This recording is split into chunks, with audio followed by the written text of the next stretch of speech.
चमड़ी ये खालिके अकबर नबी के पैर का जूता बना दिया होता। हसन हुसैन मेरे साथ खेलते होते, मुझे उनका खिलौना बना दिया होता। बड़े अच्छे अंदाज में बड़ी अच्छी मनक़बत हज़रत हाफिज़ क़ारी नावेद रज़ा क़ादरी से समाअत की।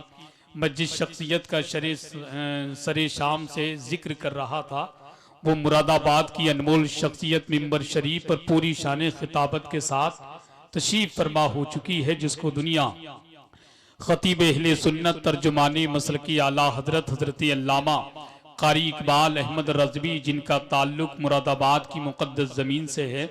मैंने एक बात कही थी, अगर शायद कि आपको याद हो, मैंने एक बात कही थी कि हजरत अल्लामा कारी इकबाल की सिर्फ 5 मिनट तकरीर सुनिएगा आप, सिर्फ 5 मिनट। मगर कुछ लोगों ने मेरी बात पर अमल किया, कुछ लोग चले गए। मुझे बिल्कुल शिकायत नहीं है, आप जितने भी लोग बैठे हैं मैं दिल से सबकी कदर करता हूँ। आप सरे शाम से मेरी बात भी मान रहे हैं और जमकर महफिल मिलादे मुस्तफ़ा महफिल ज़िक्र गौसे पाक में बैठकर हम और आप अपनी नेकियों में इजाफा कर रहे हैं। अगर आपको तकलीफ ना हो तो एक थोड़ी सी जहमत देना चाहता हूँ, अगर आप कबूल कर लेता, कबूल करेंगे आप? जितने लोग पीछे बैठे हैं अगर उनको तकलीफ ना हो तो आगे की कुर्सियां जो खाली हैं उसमें आकर के बैठ जाएं। अगर तकलीफ ना हो, उठने में तकलीफ ना होती हो तब, वरना अगर तकलीफ होती है उठने में तो मैं कोई शिकायत नहीं करूंगा। जहां आप बैठे हों वहीं बैठ कर के सुन सकते हैं। अगर आपके आगे की कुर्सियां खाली हों तो आगे की कुर्सियों पर बैठ जाएं, और अगर आपके सामने हालांकि कुर्सियां खाली हैं, आप लोग एक दूसरे का मुंह तो देख रहे हैं, ये नहीं हो सकता कि आप खुद ही उठ करके आगे कुर्सियों पर बैठ जाएं। आज का ये माहौल है, वरना पहले दौर में लोग कई कई मील का सफर करने के बाद अल्लाह उसके रसूल का जिक्र सुनने के लिए जाते थे। आज के दौर में कई कई मील का सफर करने के बाद लोग अल्लाह उसके रसूल का जिक्र सुनाने के लिए आते हैं। पहले दौर में प्यासा खुद कुएं के करीब में चल के जाता था, आज के दौर में कुआं खुद प्यासे के करीब चल के आता है। अब बताइए, अल्लामा कारी इकबाल साहब मुरादाबाद से आ गए तो क्या आप कुर्सियां छोड़ करके आगे कुर्सी पर नहीं आ सकते? भाई आपको तो सुनाई पहुंच ही रही है, कम से कम समझदार लोग हैं। ऐसा नहीं है कि अल्लाह ने आपको दिमाग ना दिया हो, अक्ल दी है, उसका इस्तेमाल किया करें। जब कोई कहे तो उसके कहने से पहले ही इशारे समझ लिया करें। हालांकि सब बाअदब लोग हैं, शहर रामपुर की मुकद्दस ज़मीन पर रहते हैं, सब समझदार हैं, मगर मैं उन लोगों से बिल्कुल नहीं कहूँगा जो कसम खा कर के कुर्सी पर चिपक करके बैठे हुए हैं। हालांकि इतनी बहुत बड़ी बात होगी, मैंने कह दिया तो आ जाना चाहिए। बहरहाल वो उनकी मर्जी। वैसे कुछ लोग आ गए, जो लोग मेरी बात पर लब्बैक कहते हुए आगे कुर्सियों पर तशरीफ ला रहे हैं, मैं दुआ करता हूं कि रब्बे कदीर सरकार गौसे पाक के सदके में हम सबको बगदाद शरीफ होते हुए मदीना शरीफ की हाज़री नसीब फरमाए। है कि नहीं? बड़े अच्छे अंदाज में नाबिद भाई ने एक शेर पढ़ा सरकार गरीब नवाज के हवाले से। मैं ज्यादा तमहीद में नहीं जाऊंगा, बस 4 मिसरे सुन लें कि बदल डाले दयारे कुफ्र के दस्तूर ख्वाजा ने। गरीब नवाज से मोहब्बत करते हैं तो जरा हाथों को उठाकर नबी का नाम अपनी जुबान पे सजा लें और बारबी का झंडा बना लें, जरा फिजा में लहरा कर बोल दें या रसूल अल्लाह, और कह दें या रसूल अल्लाह। के बदल डाले दयारे कुफ्र के दस्तूर ख्वाजा ने, बसाया हिंद में वहदानियत का नूर ख्वाजा ने। कहीं गुमनाम होकर रह गया होता अना सागर, उसे कासे में लाकर कर दिया मशहूर ख्वाजा ने। उसे कासे में लाकर कर दिया मशहूर ख्वाजा ने। हिंदुस्तान पे जाहिर में तो कोई हुकूमत करे, मेरे ख्वाजा की कल्बी हुकूमत थी, आज भी हुकूमत है और सुबह कयामत तक रहेगी। क्यों ना रहे, चाहने वालों की वो जान बने बैठे हैं, हर मुसलमान की पहचान बने बैठे हैं। हिंद वालों मेरे ख्वाजा की, हिंद वालों मेरे ख्वाजा की ये शान देखो, 800 साल से सुल्तान बने बैठे हैं, 800 साल से सुल्तान बने बैठे हैं। बगैर किसी ताकीर के शहनशाह खिताबत, हमदर्द कौम व मिल्लत, मुजाहिद इस्लाम, खतीब लासानी, आशिक महबूब सुबहानी, खतीब हिंदुस्तान, खतीब शीरी मकाल हजरत अल्लामा कारी इकबाल रज़वी मुरादाबादी आपकी समातों के हवाले। आइए हजरत का इस्तिकबाल कर लें, दोनों हाथों को बारबी का झंडा बना लें और फिजा में लहरा कर बोल दें नारे तकबीर, नारे रिसालत, जश्न ईद मीलादुन नबी, जश्न गौसुल बरा कॉन्फ्रेंस मसलके आला हजरत फैजाने सरकार ताजु शरिया उलमाए अहले सुन्नत हजरत अल्लामा कारी इकबाल अहमद रज़वी। इश्क मोहब्बत इश्क मोहब्बत इश्क मोहब्बत इश्क मोहब्बत, जिस्म फानी है सजाने की जरूरत क्या है।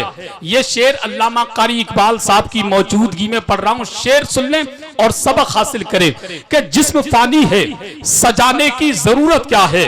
जिस्म फानी है सजाने की जरूरत क्या है, हुस्न दुनिया को दिखाने की जरूरत क्या है। कि जिस्म फानी है सजाने की जरूरत क्या है, हुस्न दुनिया को दिखाने की जरूरत क्या है, हुस्न दुनिया को दिखाने की जरूरत क्या है।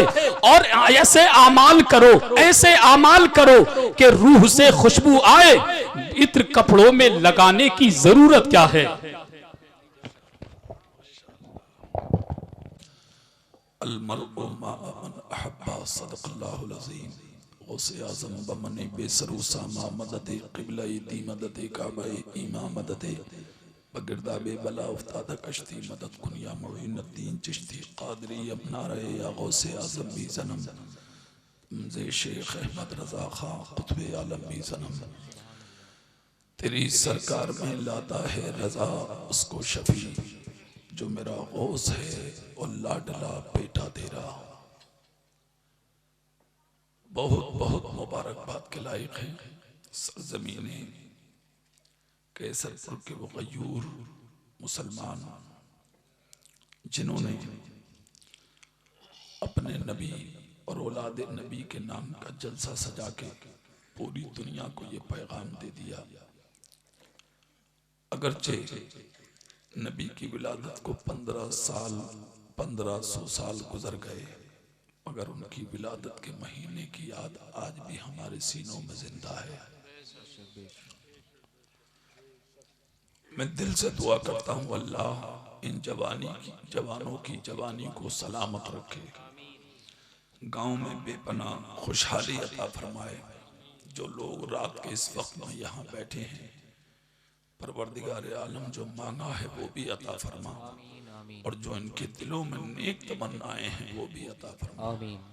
जो माँ और बहनें यहाँ बे औलाद बैठी हैं, अल्लाह उन्हें औलादें अता फरमा। जो बच्चियां जवान बैठी हैं उन्हें नेक रिश्ते अता फरमा। अल्लाह इस महफिल पाक का खास फैजान हम सबों पर जारी फरमा। बहुत कामयाब और बहुत अच्छी तकरीर आपने खतीबे अहले सुन्नत मुसलिह कौम मुबल्लिग़ सुन्नियत हज़रत अल्लामा क़ारी ग़ुलाम नबी साहब क़िबला रामपुरी से समाअत की है। अल्हम्दुलिल्लाह मैं बेपनाह दिल से उनकी कदर करता हूँ, और उसकी वजह यह है कि वो हमारे खतीबों में बड़े तो हैं ही, मैं जिनका शागिर्द हूँ ये उनके दोस्त हैं। इस रिश्ते में ये हमारे उस्तादों में भी आते हैं। अल्लाह इनकी उम्र में बेपनाह बरकत अता फरमाए। आमीन। बड़ी कामयाब और बहुत अच्छी और इस्लाही हज़रत ने फरमाई है। अल्लाह मुझे आप सबको अमल की तौफीक बख्शे। आमीन। अब मैं ये देख रहा हूँ सुभान अल्लाह, कुर्सियां आदि खाली हैं, कुछ लोग बाहर खड़े हैं, वही चक्कर में हैं। जब मौलाना साहब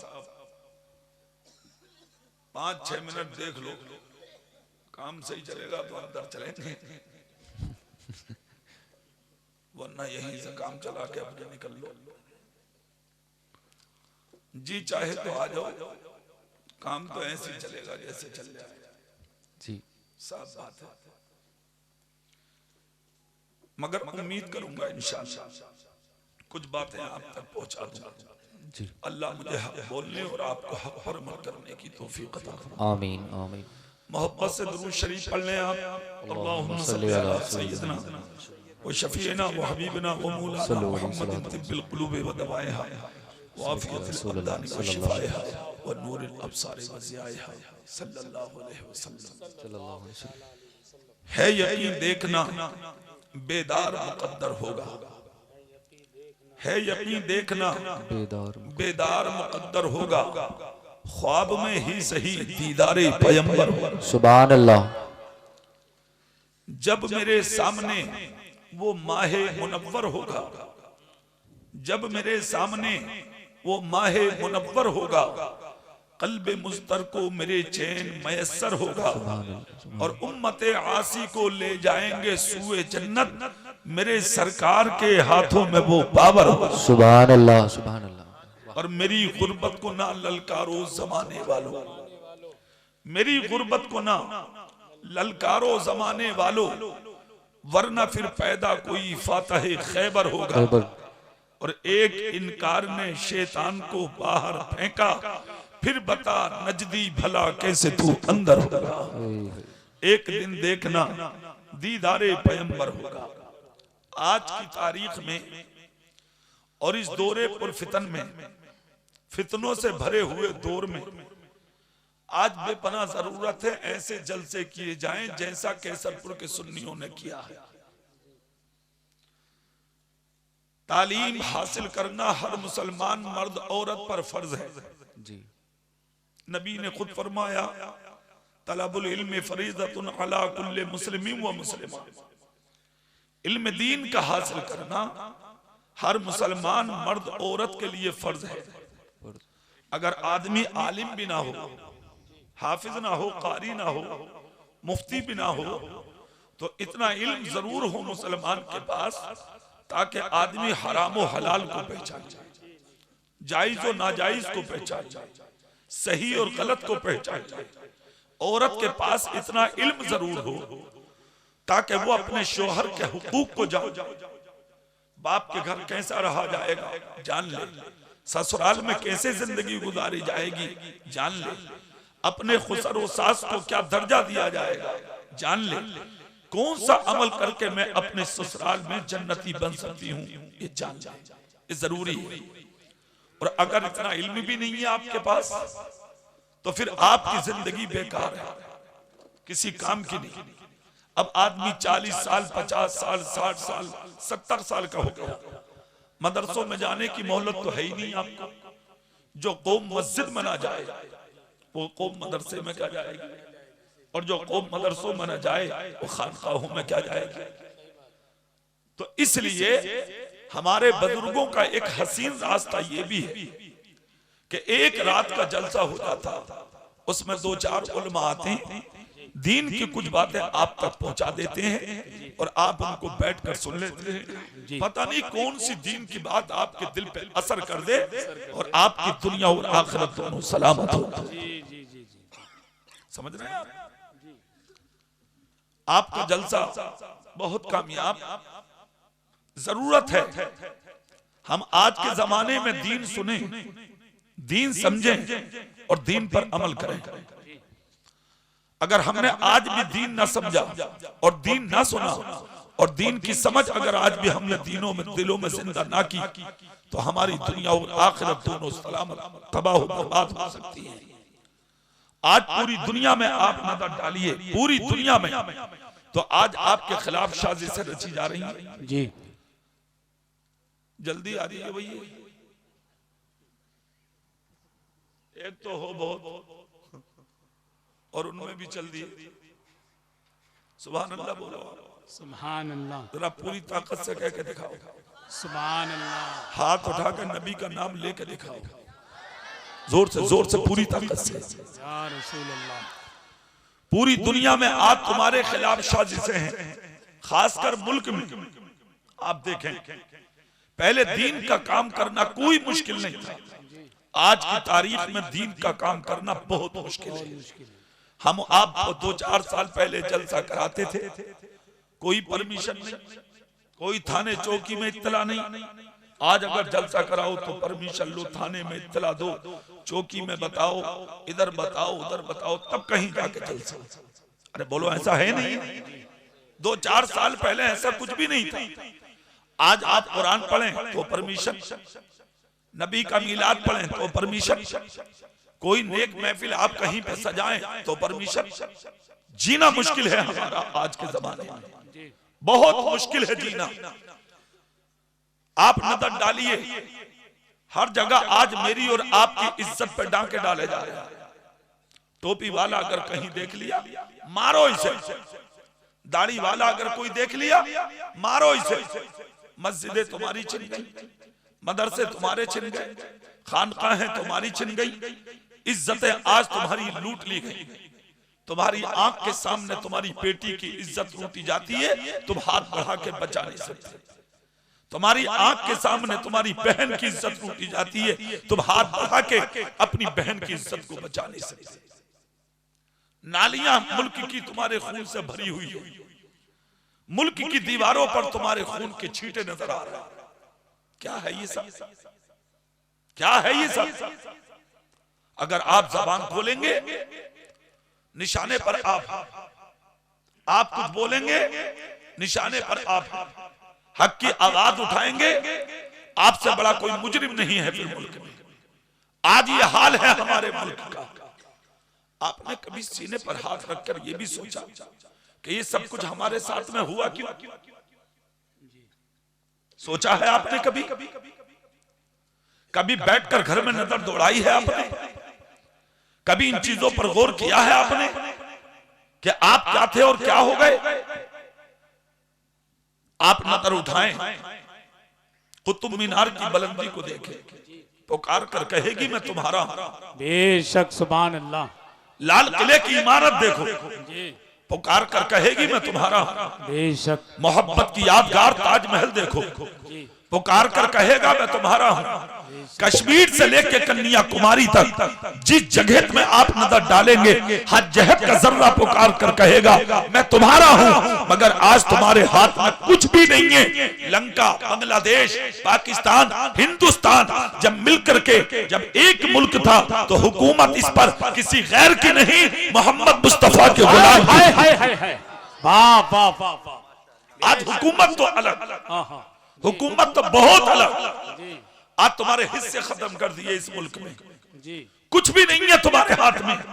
वरना तुम वही कौम हो केसरपुर के सुन्नियों जिसके ताल्लुक से कुरान ने कहा था व अंतुमुल आलौना इन कुंतुम मोमिनीन, तुम ही कामयाब रहोगे, शर्त ये है मोमिने कामिल हो जाओ। अब एक ईमानदारी से मुझे हाथ उठा के बताओ, कुरान सच्चा है या नहीं?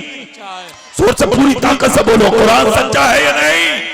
अरे बोलो सच्चा है नहीं? तो कुरान किसका कलाम है? बोलो जोर से, किसका कलाम है कुरान? तो अल्लाह का कलाम तो कभी झूठा हो नहीं सकता। वमन अस्दक़ु मिनल्लाहि क़ीला वमन अस्दक़ु मिनल्लाहि हदीसा। अल्लाह से सच्ची किसी की बात नहीं, अल्लाह से सच्चा किसी का कलाम नहीं। सवाल ये है कि जब इज्जत हमारे लिए, मकाम हमारे लिए, अजमत हमारे लिए, शान हमारे लिए, तक़द्दुस की माला हमारे लिए, शान और इज्जत की यानी के चादर हमारे लिए, तो फिर जलील हुए क्यों? रुसवा हुए क्यों? बदनाम हुए क्यों?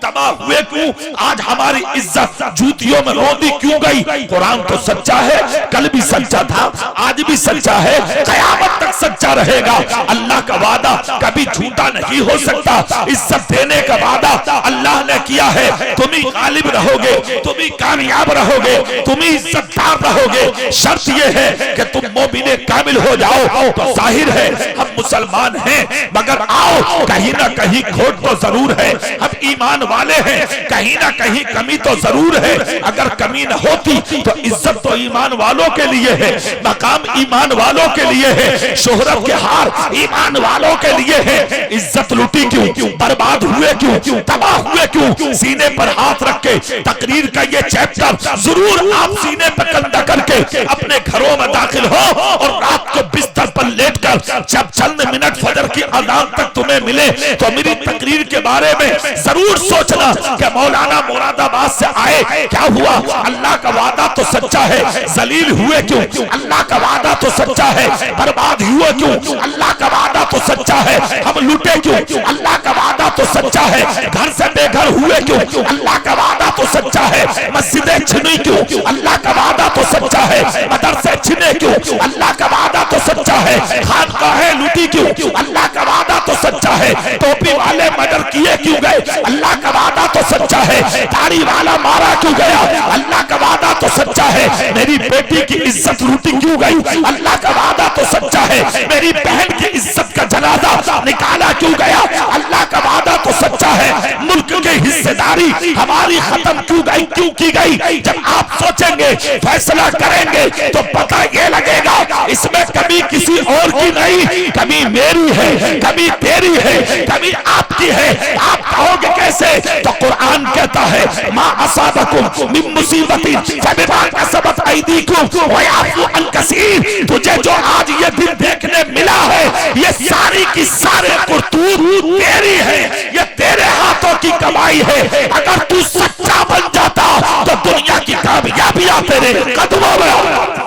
नारे तकबीर, नारे रिसालत, जश्न ईद मीलादुन नबी, इस्लाहे मुआशरा कॉन्फ्रेंस, मसलके आला हजरत हजरत अल्लामा कारी इकबाल अहमद रज़वी। इश्क मोहब्बत, इश्क मोहब्बत।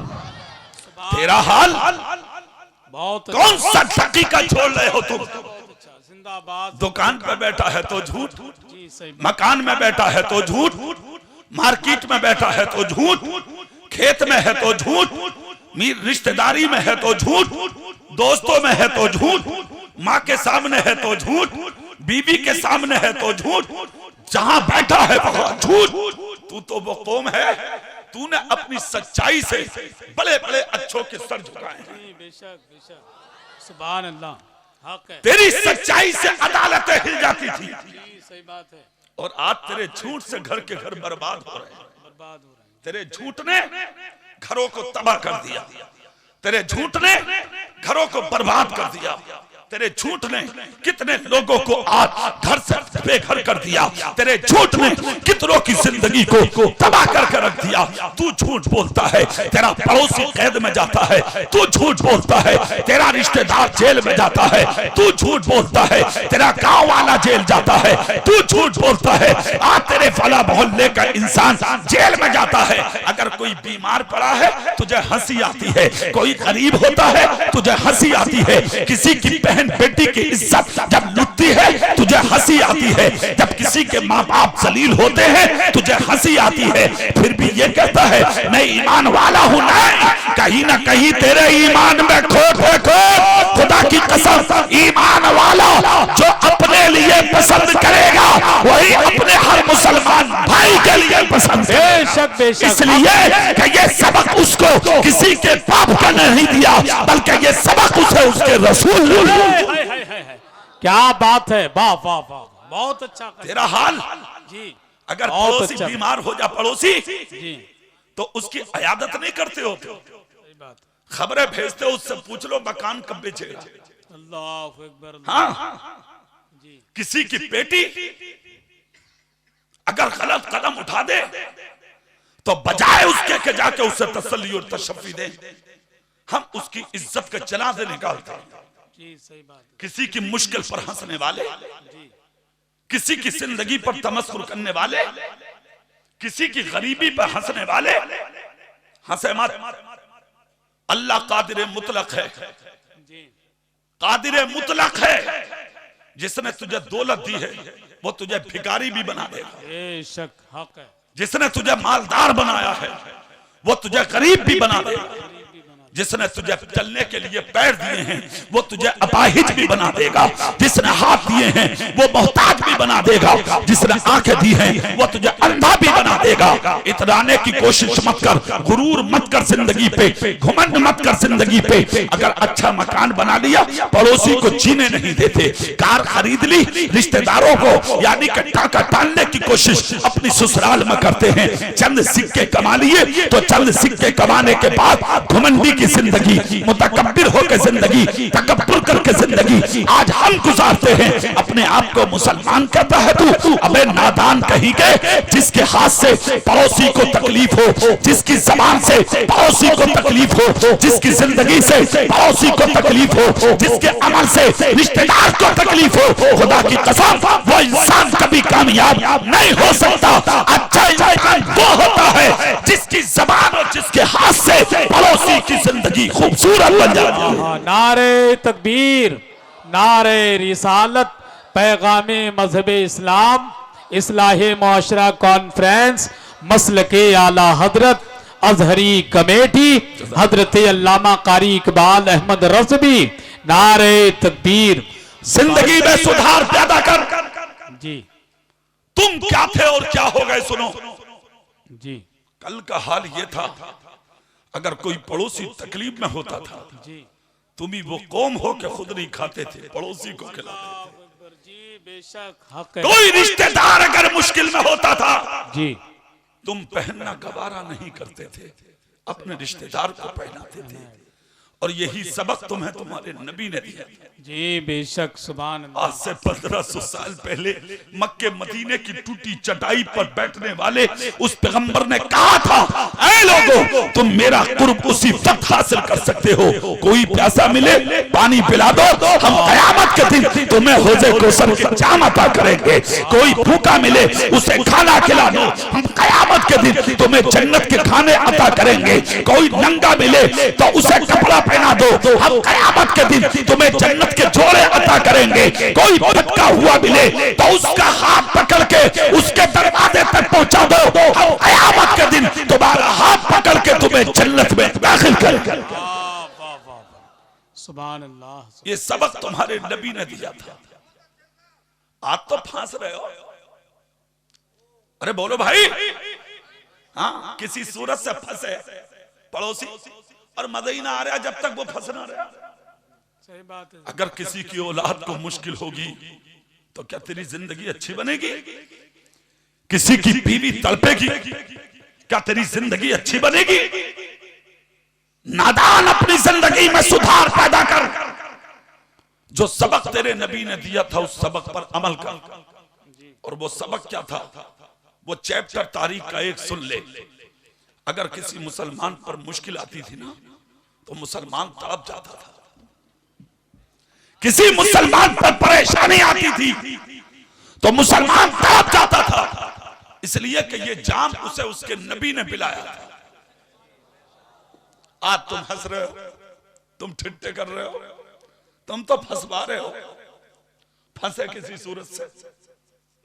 जब तक तुम्हारी ये सोच थी कि जो मैं पसंद करूंगा वही मेरा भाई, तो इस मुल्क पर तुमने हुकूमत की थी। और केसरपुर वालों, कब? गौर से सुनिए, आज तो खाली हिंदुस्तान है, खाली। और उसमें भी झगड़े। जब 4 थे मुल्क एक जगह, लंका, बांग्लादेश, पाकिस्तान, हिंदुस्तान, मुल्क मिलकर के चारों मुल्क जब एक जगह थे तो हुकूमत मोहम्मद मुस्तफा का गुलाम करता था। आज लंका, बांग्लादेश, पाकिस्तान अलग, तन्हा हिंदुस्तान है। और उसमें भी तुम्हारा हाल, सब कुछ छीन लिया गया तुम्हारा। कुछ नहीं है तुम्हारे हाथ में। निहत्ते हो तुम, कुछ भी नहीं है। जब हुकूमत की थी तुमने तो तुम्हारा हाल ये था, और इज्जत ये थी मुल्क में तुम्हारी, कि जब कोई जेल में जाता था ना, और उससे 5 साल 10 साल की जब सजा होती थी, कैद में होता था, और जब फैसले की तारीख आती थी तो वो जज के सामने कटघरे में खड़े होकर रोता था और एक जुमला बोलता था, मेरे बच्चे रोते होंगे जज साहब, मेरी माँ तड़पती होगी जज साहब, मेरी बीवी मचलती होगी जज साहब, मुझ पर रहम किया जाए। तो उस जमाने का जज कुर्सी से उठ के कहता था, अगर तू चाहता है तुझे रिहा कर दिया जाए, फांसी ना हो, तुझे सजाए यानी कि सजाए उम्र ना हो, तो एक काम कर, अपनी गवाही के लिए किसी दाढ़ी वाले, टोपी वाले मुसलमान को बुला ले। जी अल्लाह अकबर, अल्लाह अकबर। क्यों? जज कहता था, हम तुझे रिहा कर देंगे, शर्त यह है कि वो गवाही दे दे। कुछ घंटों की मोहलत दी जाती थी तलाश करने। मुजरिम तलाश करता था गली कूचों में, देहातों में, करियों में, यानी कि शहरों में इधर उधर जाता था, मगर मजाल थी कोई झूठी गवाही देने चला जाए, भाई भाई की गवाही नहीं देता था, रिश्तेदार रिश्तेदार की गवाही नहीं देता था, पड़ोसी पड़ोसी की झूठी गवाही नहीं देता था। नहीं, तूने कत्ल किया था, हम तुझे सच्चा कैसे कह दे? तूने चोरी की थी, हम तुझे सच्चा कैसे कह दे? तूने किसी पर लाठी चलाई थी, हम तुझे रिहा कैसे करा दे? तूने किसी का दिल दुखाया था, हम तेरा साथ कैसे दे दें? नहीं, कोई नहीं होता था खड़ा। हाँ हाँ, अगर वो मुजरिम नहीं होता था तो बस्ती का कोई भी दाढ़ी वाला, टोपी वाला, मस्जिद का नमाजी दरवाजे से निकल के जाता था। जब फैसले की आखिरी तारीख होती थी तो कटर्रे में एक तरफ तो मुजरिम होता था, एक तरफ दाढ़ी वाला होता था, वकीलों की जमात होती थी, आवाज आती थी जज की जानिब से, जरा बताओ क्या ये शख्स मुजरिम है, जरा बताओ या इसने कोई जुर्म नहीं किया। तो टोपी वाला, दाढ़ी वाला, जिसके माथे में सजदे का निशान, जिसका सीना नबी की मोहब्बत का मदीना होता था, वो कटर्रे में खड़े होके जज की आंखों में आंखें डाल के कहता था, जज साहब मेरे भाई ने कोई जुर्म नहीं किया, मेरे भाई ने कोई गुनाह नहीं किया, मेरे भाई ने कोई गलती नहीं की। खुदा की कसम, जज उठता था कुर्सी से, कलम उठाता था, तमाम मुकद्दमात पर कलम चलाता था, उंगली का इशारा करता था, ये अदालत तुम्हें बाइज्जत रिहा करती है। और आज तक जो 5 साल तक 10 साल तक तुमने जेल की सलाखों के पीछे गुजारे, ये जुर्म की सजा जो हमने आज तक, बगैर जुर्म की सजा जो तुम्हें आज तक दी गई, इतने दिन की तनख्वाह तुम्हें दी जाएगी। और हम उस खता की माफी चाहते हैं। जब उसके हाथों से हथकड़ी, पांव से बेड़ियां निकाली जाती थी, तो जितने फुकला की जमात होती थी वो सामने आके कहती थी, जज साहब हमने 10 साल तक मुकदमा किया, हमने 10 साल तक वकालत की, मगर आज तक कोई सुनवाई नहीं। और एक टोपी को देखकर, एक दाढ़ी को देखकर, एक नमाजी को देखकर, कुर्ता पैजामे को देखकर आपने सारे जुर्म माफ कर दिए। तो जज कहता था, ए वकीलों अपनी जबान में लगाम लगा लो, इसलिए कि तुम झूठे हो सकते हो, नबी का गुलाम झूठा नहीं हो सकता। नारे तकबीर, नारे रिसालत, जश्न ईद मिलादुन नबी, जश्न गौसुल बरा कॉन्फ्रेंस, इस्लाहे मुआशरा कॉन्फ्रेंस, मसलके आला हजरत, पैगामे मुस्तफा। इसलिए कि मुसलमान कुछ भी हो सकता है, मगर नबी का गुलाम कभी झूठा नहीं हो सकता।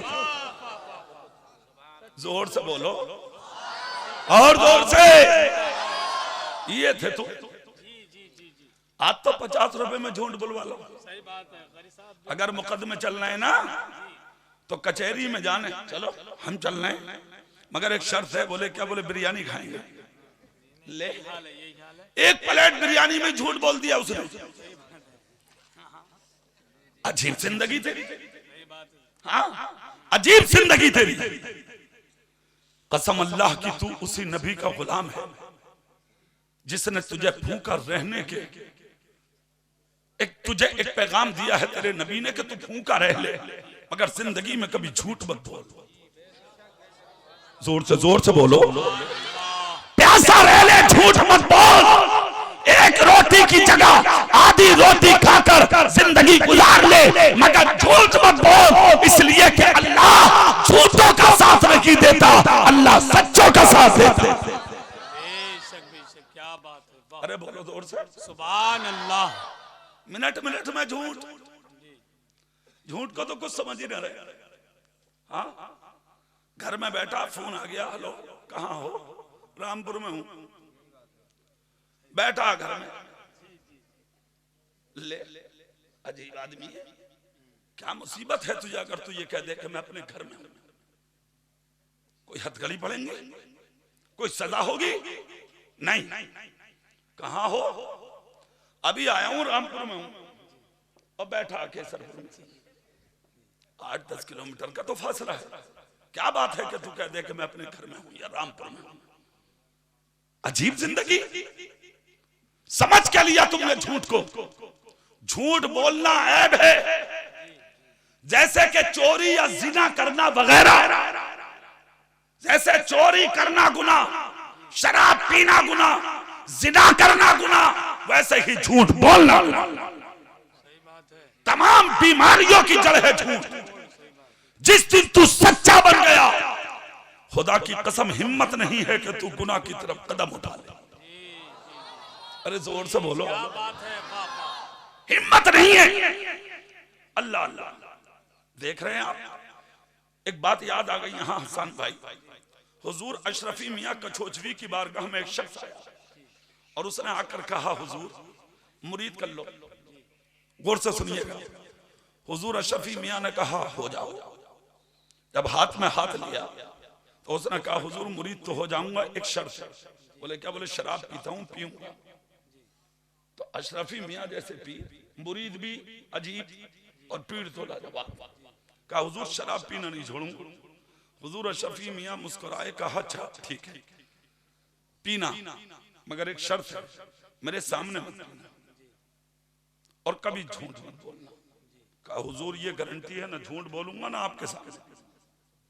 बोले ठीक है। मुरीद कर लिया, मुरीद होके घर चला। बीबी से जाकर कहा भाई मुबारक हो। बोले क्या हुआ? बोले हम मुरीद हो गए। बीबी ने कहा बड़ी अच्छी बात, तब तो शराब से तौबा करा दी होगी पीर साहब ने। कहा पीर ही तो लाजवाब मिला है।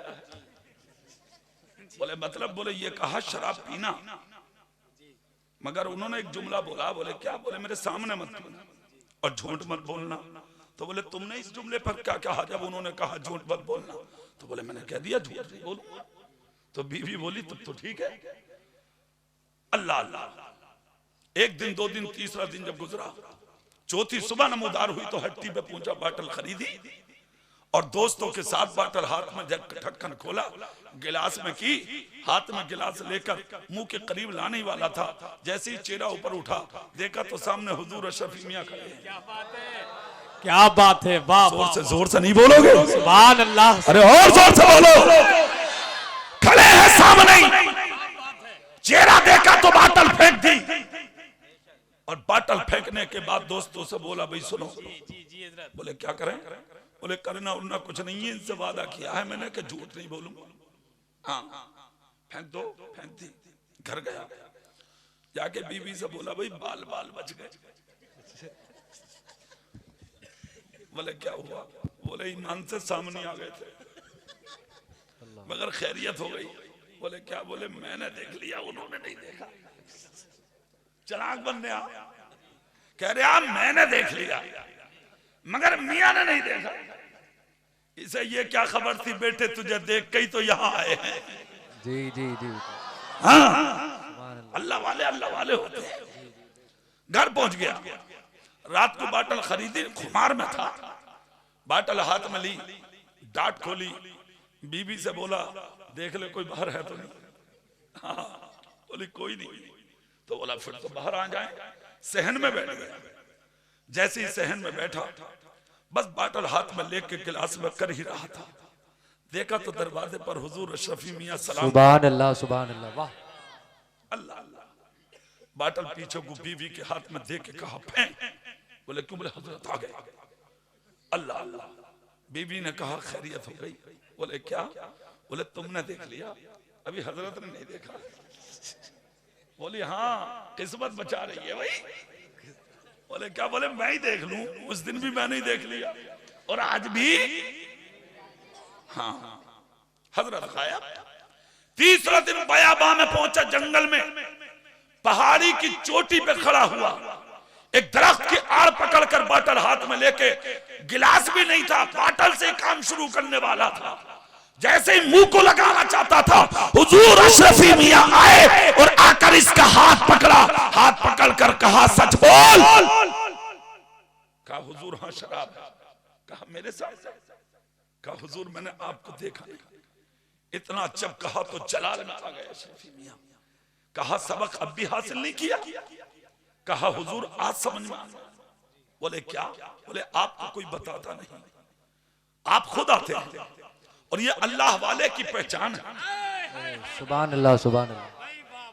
हुजूर मैं कसम खाता हूँ आपके हाथ पर हाथ रखकर, जैसे आपने नमाज रोजा ज़कात हज्जो खैरात और सदक़ात की तलकीन की थी और मैंने वादा किया था, आज के बाद मैं इकरार करता हूँ कि जिंदगी गुजर जाएगी शराब की बाटल हाथ में नहीं आए। नारे तकबीर, नारे रिसालत, मसलके आला हजरत, फैजाने औलियाए किराम। सुभान ये अल्लाह वाले। तब अशरफी मियाँ ने एक जुमला बोला था, वो जुमला सुन लो कैसरपुर वालों। अच्छा एक बात बताओ, अभी तुम्हें तकलीफ तो नहीं हो रही है? जी देखो जब ज्यादा देर हो जाए ना तो मौलाना नावेद के कान में आके कुछ कह दिए। मैं जब ही समझ जाऊंगा, ठीक है, क्योंकि वक्त भी ज्यादा हो गया। मगर एक जुमला सुने, उठने की कोशिश ना करें। मैं कुछ बातें कर रहा हूं आपसे, आप गौर से सुनिए। अशरफी मियां ने एक जुमला बोला था, झूठ नहीं बोलोगे? बोले बिल्कुल नहीं। तो अशरफी मियां ने कहा, ले सुन, अब मैं तुझे एक तोहफा देता हूं। बोले क्या? बोले ले, ये पी। एक प्याले में पानी लेकर आपने पिया और वो उसे दे दिया। 40 दिन के बाद जब अशरफी मियां से मुलाकात हुई तो फरमाया, बेटा क्या हाल है? कहा, हुजूर पहले शराब पीता था, अल्लाह की कसम खा के कह रहा हूं, जिस दिन से आपने वो अपना झूठा पानी पिलाया है, शराब पीना तो बड़ी बात, शराब का नाम लेने मेरा दिल नहीं करता। सुभान अल्लाह, सुभान अल्लाह, वाह। सच बोलना शुरू करो। जिस दिन तुम सच्चे हो गए, हर बुराई तुम्हारे सीने से दूर हो जाए। मां से झूठ बोल लिया, बाप से झूठ बोल लिया, और बीवी को तो घुमाए फिरे। हाँ, सही बता रहे। अगर पूछ लेना, अजी किससे बात कर रहे हो, तो घूर क्या कहे, अरे हर वक्त शक कर रही है मुझ पे। अरे ईमान से कह रहे हो, मुझसे ज्यादा ईमानदार कैसरपुर में कोई। 1 मिनट में कह दे वो, अल्लाह मेरी तौबा, आज के बाद मैं तुमसे कभी कुछ नहीं खाऊंगा। आज समझ में आया कि मेरा शोहर कितना अच्छा है। हाँ, घर के दरवाजे से निकला, काम फिर शुरू। तो बताओ चला रहा नहीं चला रहा गरीब की बेटी को? ये कान खोल कर सुनो, बेटी बेटी है, वो कैसरपुर के इस मोहल्ले की हो या इस मोहल्ले की हो। जी जी जी, हक। बेटी बेटी है, वो रामपुर की हो या कैसरपुर की हो। जी, बेटी बेटी है, वो तेरे गांव की हो या पड़ोस के गांव की हो। ऐ मेरे भाई, जैसी तेरी इज्जत है वैसे ही पड़ोसी की इज्जत। जी जी, हक। हर बाप को चाहिए अपनी औलाद को हलाल कमाई खिलाए। हर भाई को चाहिए अपनी कमाई हलाल लाए और अपने घर में खिलाए, इसलिए कि हराम कमाई के लुक़्मे गलत असर देते हैं और हलाल कमाई के लुक़्मे आदमी को मुत्तकी बना देते हैं। जी जी, बेशक हक है, हक। चलाने की कोशिश मत कर। जो चला रहे हो ना हर वक्त, बोले ना उससे बात चल रही थी और उससे बात चल रही थी। बहन बहन है, वो तेरी हो या मेरी। जी जी जी, बेटी बेटी है, कैसरपुर की हो या रामपुर की। इज्जत का ख्याल कर प्यारे। अरे तू उस नबी का गुलाम है, खुदा की कसम के जिस नबी ने ये कहा, भूखा रह ले मगर दूसरे की इज्जत बचा ले। जी जी, जोर से बोल, और जोर से बोल। उस नबी के गुलाम हो तुम जिस नबी ने भूखा रहने की तो दावत दी है, मगर किसी को जलील करने की, रुस्वा करने की नहीं, बदनाम करने की नहीं। तेरे नबी ने कहा, एक रोटी की जगह आधी रोटी का टुकड़ा खा के जिंदगी गुजार ले, मगर किसी की इज्जत से खिलवाड़ मत कर। जी जी, हकीकत। तुम तो जहां किसी की औरत को देखा गलत नजर, बुरी नजर, बहन को देखा बुरी नजर, बच्ची को देखा बुरी नजर, इसीलिए तो जलील हो रहे हो, इसीलिए तो रुस्वा हो रहे हो, इसीलिए तो बदनाम हो रहे हो। 40 करोड़ हो तुम आज। कितने?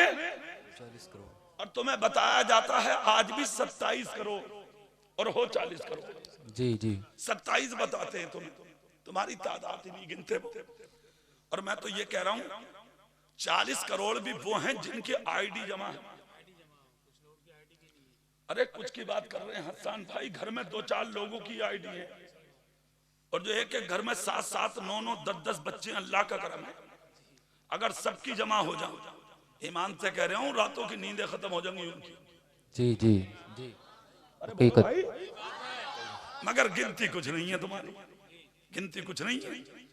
अल्लाह की कसम, जब तुम तनहा थे, मगर टोपी वाले, दाढ़ी वाले, कुर्ता पैजामा वाले, नबी वाले, नबी के गुलामों वाले, तो तुम्हारा हाल ये था। 7 करोड़ का मजमा जमा हुआ था मुल्क रूम में एक मुसलमान का मर्डर करने के लिए। 7 करोड़ 7 लाख का मजमा जमा हुआ था मुल्क रूम में कि सिर्फ अकेले खालिद इब्ने वलीद को कत्ल कर दो, इस्लाम का खात्मा हो जाएगा। खुदा की कसम, जब 7 लाख तलवारें एक वक्त में मुल्क रूम में जमा हो गई थी तो उसके बाद मशवरे दिए जा रहे थे। किसी ने कहा मस्जिदें गिरा दो, इस्लाम मिटेगा। किसी ने कहा जो मदरसे बने हैं मिटा दो, इस्लाम मिट जाएगा। किसी ने कहा कि जितने मुसलमान हैं सबको कत्ल कर दो, इस्लाम मिट जाएगा। मगर जो सबसे बड़ा आया था पोप, उसने कहा मेरी सुन लो। बोले क्या? खालिद इब्ने वलीद को कत्ल कर दो, इस्लाम मिट जाएगा। जब इतना कहा तो उस मजमे में एक मुकर्रिर आया था, तकरीर करने वाला, कुछ बताने वाला, उसको दावत दी गई। बोले आप खड़े होकर कुछ बयान करेंगे? तो जो सबसे बड़ा था जब वो खड़ा हुआ और 7 लाख के मजमे को देखा तो गर्दन झुका दी और गर्दन झुका के बोला भाई मेरी हिम्मत नहीं है मैं कुछ बोलूं। कहा हुआ क्या? हमने तो आप ही को बुलाया है बोलने के लिए। कहा इस मजमे में कोई ऐसी ताकत मौजूद है जिसने मेरी जबान और मेरे दिल पर कब्जा कर लिया। सुभान अल्लाह, सुभान अल्लाह। मुल्क रूम का बादशाह बोला कैसी बात करते हो? कहा वो ताकत कौन सी है? तो उस शख्स ने कहा वो ताकत कोई और नहीं मोहम्मद मुस्तफा का गुलाम हो सकता है। वाह, कोई मुसलमान हो सकता है। मुल्क रूम का बादशाह बोला झूठा है तू। बोले क्यों? बोले 7 लाख के मजमे में मुसलमान आ सकता है, 7 लाख तलवारों के बीच में। तब उस पोप ने कहा था सुन, गलत फहमी है तेरी, जो मुसलमान होगा वो तलवार से कभी डर नहीं सकता। जी जी जी, हकीकत। तब रूम का बादशाह बोला हम तुझे मान जाएंगे, उठा के दिखा दे। तो उसने कहा मेरे अंदर तो ताकत नहीं है कि मैं बोलूं। जिसकी आवाज ऊंची हो वो उठे। एक जवान उठा, मुझे बताइए। कहा एक आवाज लगा दे, ऐ मुसलमान तुझे तेरे नबी का वास्ता, तू जहां है उठकर खड़ा हो जा। इसलिए कि मुसलमान सब कुछ बर्दाश्त कर सकता है, अपने नबी के नाम पर ना उठे इसे कभी बर्दाश्त नहीं कर सकता। एक जवान उठा और उठकर कहा था ऐ मुसलमान तुझे तेरे नबी का वास्ता, तू जहां है उठकर खड़ा हो जा। तो 7 लाख तलवारों के बीच में सर पे अमामा बांधे, बदन पे कुर्ता पहने, चेहरे पे दाढ़ी लिए, माथे में सजदे का निशान लिए, पतला दुबला आदमी मजमे में खड़ा हो गया। जैसे कि खड़ा हुआ, हाथ ऊंचा किया, तलवारें बयान से निकली, इनकी तरफ उठी। मुल्क रूम का बादशाह अपनी कुर्सी से उठा और उठने के बाद कहा नादानो तलवार नीची कर लो, इसलिए कि ये बुज़दिल नहीं हिम्मतदार है और हम हिम्मतदारों को मारा नहीं करते, हिम्मतदारों की इज्जत किया जाता है। नारे तकबीर, नारे रिसालत, जश्न ईद मिलादुन नबी, मसलके आला हजरत गुलामे मुस्तफा। इतना जब कहा तो 7 लाख के मजमे की नजर मुसलमान की तरफ जी और आपकी नजर होनी चाहिए मेरी तरफ। अब जुमला सुनिए। मुल्क रूम का बादशाह कुर्सी से खड़ा हुआ, खड़े होकर कहा रास्ता दो। रास्ता दिया। मुसलमान से कहा ए इधर आ। अब मुसलमान का जवाब सुन लो। मुसलमान बोला आना नहीं सीखा है, हमने जिंदगी में सिर्फ बुलाना सीखा है। हाँ अब केसरपुर वाला सुनो। कहा मतलब? कहा मैं उस नबी का गुलाम हूं जिसने एक मर्तबा ये कहा था मेरे बन जाओ, किसी के पास जाने की जरूरत नहीं पड़ेगी, जमाना तुम्हारे पास।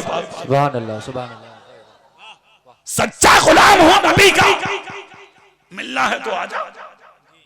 बादशाह बोला रास्ता दो। करीब गया कुर्सी को छोड़कर। जैसे ही करीब गया मुसलमान के चेहरे को देखा, हिल गया बादशाह। चेहरा देखकर कहा कौन हो? कहा मुसलमान। सुभान अल्लाह, सुभान। कहां से आए हो? मदीने से। किस लिए आए हो? कहा देखने। क्या देखने? क्या रास्ते हमवार हो, दीन का काम करूंगा। वाह। कहा डर नहीं? तो इस शख्स ने कहा नहीं। कहा क्यों? बोले मैं अल्लाह से डरता हूं। जी जो अल्लाह से डरे वो जमाने से नहीं डरता। जी जी, हक। मुल्क रूम का बादशाह बोला एक सिर्फ एक जुमले का जवाब दे दे। कहा क्या? कहा वो ताकत कौन सी है जो तुझे 7 लाख तलवारों के बीच में ले आई? इन्होंने कहा मत पूछ। कहा मैं पूछूंगा, मगर उससे पहले ये बता तेरा नाम क्या है? इतना जब कहा तो गर्दन झुका ली इन्होंने। गर्दन झुका के कहा बता दूं? बोले हाँ। बोले मेरा नाम वही है जिसके लिए तुम जमा हुए। कहा कौन? कहा मेरी माँ ने मेरा नाम खालिद इब्ने वलीद रखा है और मेरे नबी ने मेरा नाम अल्लाह की तलवार रखा है। वाह वाह वाह, सुभान अल्लाह सुभान अरे मियां इतना सुनना था, 7 लाख का मजमा हिल गया। अरे हम तो इसी के लिए आए थे और यही हमारे बीच में। बादशाह बोला ईमानदारी से बता दे खालिद, वो ताकत कौन सी है जो तुझे 7 लाख के मजमे में ले आई? खालिद इब्ने वलीद बोले वो तलवार की नहीं है, वो नेज़े की नहीं है, वो भाले की नहीं है, वो लाठी की नहीं है, वो डंडे की नहीं है, वो ताकत इश्क़ रसूल की है जो मुझे मेरे नबी ने अता फरमाई है। इतना कहना था, लाखों ने तलवारें फेंक दी। खालिद इब्ने वलीद के कदमों में गिर के बोले कलमा पढ़ा ले, इसलिए कि जब खालिद इब्ने वलीद का ये आलम है तो रहमतल लिल आलमीन का आलम क्या होगा? नारे तकबीर, नारे रिसालत, मसलके आला हजरत गुलामे मुस्तफा हजरत अल्लामा कारी इकबाल साहिब किबला। सुभान अल्लाह सुभान। तुम 40 करोड़ नजर नहीं आ रहे, वो अकेला नजर आया। बोलो भाई, अरे जोर से बोलो। क्यों? ईमान कमजोर है तुम्हारा, ईमान मजबूत कर। कमजोर कैसे हुआ? दूसरे की इज्जत पर कभी नजर नहीं डाली तुमने। जी, सिर्फ तेरी इज्जत, तेरी दौलत, तेरा माल, तेरा घर, तेरा मकान, तेरी जमीन, तेरी जायदाद नहीं। जो अपने लिए पसंद करते हो वही अपने हर मुसलमान भाई के लिए पसंद करो। जैसे तेरी बेटी वैसे ही पड़ोसी की बेटी। और तुम उस नबी के गुलाम हो यार, जिस नबी ने तुझे ये पैगाम दिया, भूखा रह ले, दूसरे की इज्जत को बर्बाद मत कर। जी, क्या ख्याल है? जोर से बोलो। आज तो जहां देखे वहीं नजर डाल दी। नहीं, मदीने की तारीख है।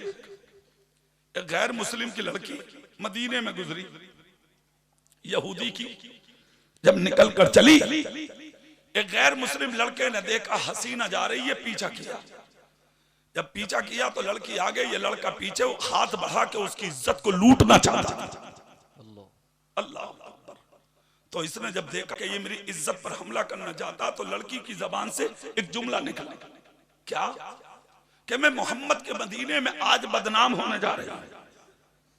इतना जब कहा, एक मुसलमान जवान ने जुमले को सुन लिया, निकला दरवाजे से, आया बाहर, लड़की और लड़के के बीच में खड़ा हुआ, लड़के की आंखों में आंखें डालकर कहा, नादान कदम रोक ले, बेटी बेटी है।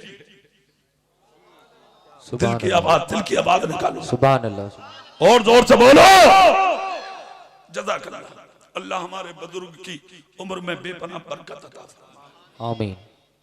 जब किसी के दिल पे बात असर करती है तभी ऐसा होता है। जी जी, सुनिए, बेटी बेटी है, नबी का पैगाम था ये। लड़के ने आंखों में आंखें डाल दी, कहा रोक ले कदम। उस पर खुमार था उस लड़की के हुस्न का। उसने कहा रास्ता छोड़। मुसलमान बोला जान दूंगा, जान दे दूंगा, बहन की इज्जत पर आंच नहीं आने दूंगा। वाह। गैर मुस्लिम लड़का बोला तू मुसलमान, ये गैर मुस्लिम तेरी बिरादरी की नहीं, तेरे खानदान की नहीं, तेरे मोहल्ले की नहीं, आया क्यों? मुसलमान बोला सुन, इसने एक जुमला बोला कि मैं मोहम्मद के मदीने में बदनाम होने जा रहा हूं। ये मदीना तेरे बाप का नहीं, रसूल पाक का है। बेशक। जान देकर भी बहन की इज्जत बचाऊंगा। दोनों में गुफ्तगू हुई।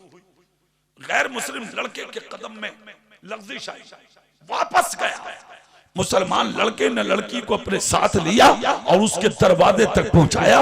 लड़की मुस्कुराती जाती थी, मुसलमान के साथ कदम बढ़ाती जाती थी। क्या शान थी तुम्हारी? लड़की चलते चलते रोती रही और मुसलमान इसके साथ चलता रहा। जब दरवाजा आ गया किसका? लड़की का। और जब इसने कदम दरवाजे में रखा तब मुसलमान ने कहा, बहन अगर तू कहे तो मैं जाऊं। लड़की बोली, भाई रुक जा। खानदान को बुलाया अंदर से। जब सब आ गए तो लड़की बोली, कहाँ रहते हो? कहा मदीने में। मुझे जानते हो? कहा नहीं। मेरे बाप को? कहा नहीं। मेरे भाई को? कहा नहीं। मेरे खानदान को? कहा नहीं। मेरी बिरादरी को? कहा नहीं। कहा बचाने आए क्यों? मुसलमान बोला, मेरे नबी ने कहा था बेटी बेटी। वाह वाह वाह, सुभान अल्लाह। वो मुस्लिम की हो या गैर मुस्लिम की, बचाने इसलिए आया। तूने कहा था कि मैं मोहम्मद के मदीने में बदनाम होने जा रही हूं, तो मदीना मेरे नबी का है। जी जी, बस इसीलिए आ गया कि हम इज्जत किसी की लूटने नहीं देते, हम नबी के गुलाम। लड़की ने इतना सुना, कहा भाई बाद में जाना, पहले कलमा पढ़ा के मुसलमान बना ले, इसलिए कि जब तू इतना अच्छा है तो तेरा रसूल कितना अच्छा हो। सुभान अल्लाह, सुभान अल्लाह। वाह, ये अज़मत तुम्हारी है, ये शान तुम्हारी है, ये तक़द्दुस तुम्हारा है, ये मर्तबा तुम्हारा है। तुम्हारा ही वो दरवाजा है जहां से कोई भूखा नहीं जाता। तुम्हारी वो चौखट है जहां से कोई रोता नहीं जाता। तुम्हारा वो दरवाजा है, कोई ऐसा नहीं कि जिसकी मुश्किल का इलाज मुसलमान की चौखट पे हो ना जाए। जी जी जी। आज तो दूसरों की गरीबी को देख के तुम हंस रहे हो और कामयाबी की बातें कर रहे हो। हाँ, अगर कोई बीमार है तो अयादत को तुम नहीं जाते, मुश्किल में है देखने तुम नहीं जाते, परेशान है खैरियत तुम नहीं पूछते। हाल तुम्हारा ये है, वरना तुम कौम मुस्लिम हो और तुम उसी नबी के गुलाम हो। खुदा की कसम के जिस नबी ने कभी किसी को प्यासा ना देखा, भूखा ना देखा, नंगा ना देखा, मुश्किल में ना देखा। मदीने में एक औरत थी कि जिसका शोहर इंतकाल कर गया, मुसलमान नहीं गैर मुस्लिम थी औरत, एक छोटी सी बच्ची को छोड़ के मरा था उसका। उस बेवा ने अपनी बच्ची को गोद में लेके परवरिश किया। जब बच्ची 7 साल की हो गई, बच्ची जब होशियार हुई, बोलने उठने और बैठने के लायक बनी, तो एक दिन गौर से बच्ची ने नजर अपनी बेवा माँ के चेहरे पर डाली तो क्या देखा कि उसकी माँ के सर पे फटा हुआ दुपट्टा है और बदन पर जो कमीज पहनी हुई थी औरत वो भी फटी थी और उस यहूदी औरत का जिस्म नजर आने लगा था। तब 7 साल की बच्ची ने कहा, माँ मुझे आज एहसास है अपनी जिंदगी पर, अगर मेरा बाप होता तो तेरे बदन पर अच्छी कमीज होती, मेरा बाप होता तेरे सर पे अच्छा दुपट्टा होता, अगर मेरा बाप होता मेरा ख्याल करता, मेरा बाप होता मैं भी अच्छा लिबास पहनकर इस बस्ती में घूमती। ए माँ, आज मुझे एहसास हुआ यतीमों का कोई नहीं होता, गरीबों का कोई नहीं होता, बेवाओं का कोई नहीं होता। ए माँ, मेरे घर में कई दिन का फाका है, भूख की वजह से आज मेरा जिस्म हिलने लगा। ए मेरी माँ, तेरी आंखों में खड्डे पड़ गए। प्याला लिया हाथ में बच्ची ने, 7 साल की बच्ची जिसके सर से बाप का हाथ उठ चुका था, मदीने में निकल गई भीख मांगने के लिए। अपनी माँ से कुछ नहीं बोली, दरवाजों पर मदीने के जा जाके दस्तक दी। ए लोगों, मैं भूखी हूँ, खाना दे दो, मैं यतीम हूँ, खाना दे दो, मेरी माँ तड़प रही है, खाना दे दो। सुबह से शाम तक मदीने में घूमी, एक लुकमा किसी ने ना दिया। घर में आके फाके से सो गई बच्ची। जब दूसरा दिन निकला तो फिर से मदीने में निकल गई, फिर से जा जाके दरवाजों पे भीख मांगी, मगर किसी ने एक लुकमा ना दिया। तीसरा दिन फिर से गई बच्ची, दरवाजों पे जा जाके दस्तक दी, मगर किसी ने भी एक लुकमा ना दिया। जब भागते भागते 3 दिन हो गए तो बच्ची ने प्याला फेंक दिया और माँ के कदमों में आके कहा, माँ अभी जमीन पर जीने दिल नहीं चाहता, अब दिल चाहता है कि खुदकुशी करूं और मौत को अपने गले लगा लूं। ए माँ, आज समझ में आया जिसका बाप नहीं होता उसका दुनिया में कोई नहीं होता। बेवा ने कहा, बेटी हुआ क्या? कहा, माँ 3 दिन हो गए मदीने में भीख मांगते, मगर किसी ने एक लुकमा मुझे नहीं दिया। अब जी चाहता है मौत को अपने कलेजे से लगा लूं। तब बेवा ने अपनी बच्ची के सर पे हाथ रखा और हाथ रख के कहा, बेटी रोवे मत, मुश्किल को देखकर मरा नहीं जाता, बल्कि हर मुश्किल वक्त में सब्र किया जाता है। बेवा थी, यहूदी थी, मगर अक्ल का सलीका अपनी बच्ची को दिया। बच्ची होती है, 7 साल की बच्ची तड़पने लगी। तब उस बेवा ने कहा, बेटी क्या कर रखी है तू? कहा, जीना नहीं चाहती। तब बेवा ने कहा, बेटी तो फिर रुक जा, 3 दिन तक तू अपनी मर्जी से घूमी है, आज का दिन मेरी मर्जी से चले। बेवा बोली, मेरी मर्जी से। 7 साल की बच्ची ने आंसू पूछ कर कहा, मां कहां जाऊं? कहा, मदीने में। कहा, मैंने कोई दरवाजा नहीं छोड़ा। बेवा बोली, नहीं बेटी, अभी एक दरवाजा बाकी है, सुभान अल्लाह। अगर तू चली जाती तो वहां से खाली नहीं आती। इतना जब कहा, 7 साल की बच्ची बोली, मां क्या मैं जान सकती हूं वो दरवाजा किसका है? बेवा ने कहा, बेटी वो दरवाजा किसी और का नहीं, वो दरवाजा मुसलमानों के पैगंबर का है। सुभान अल्लाह, सुभान अल्लाह। अपने नहीं, गैर भी जानते हैं बेकसों का कस है मुस्तफा, बेबसों का बस है मुस्तफा, बेसहारों का सहारा है मुस्तफा, बेयारों का यार है मुस्तफा, बेमददगारों का मददगार है मुस्तफा, बेभरोसों का भरोसा है मुस्तफा, जिसका कोई यार नहीं उसको भी मददगार है मुस्तफा। खुदा की कसम इतना कहा था बेवा ने।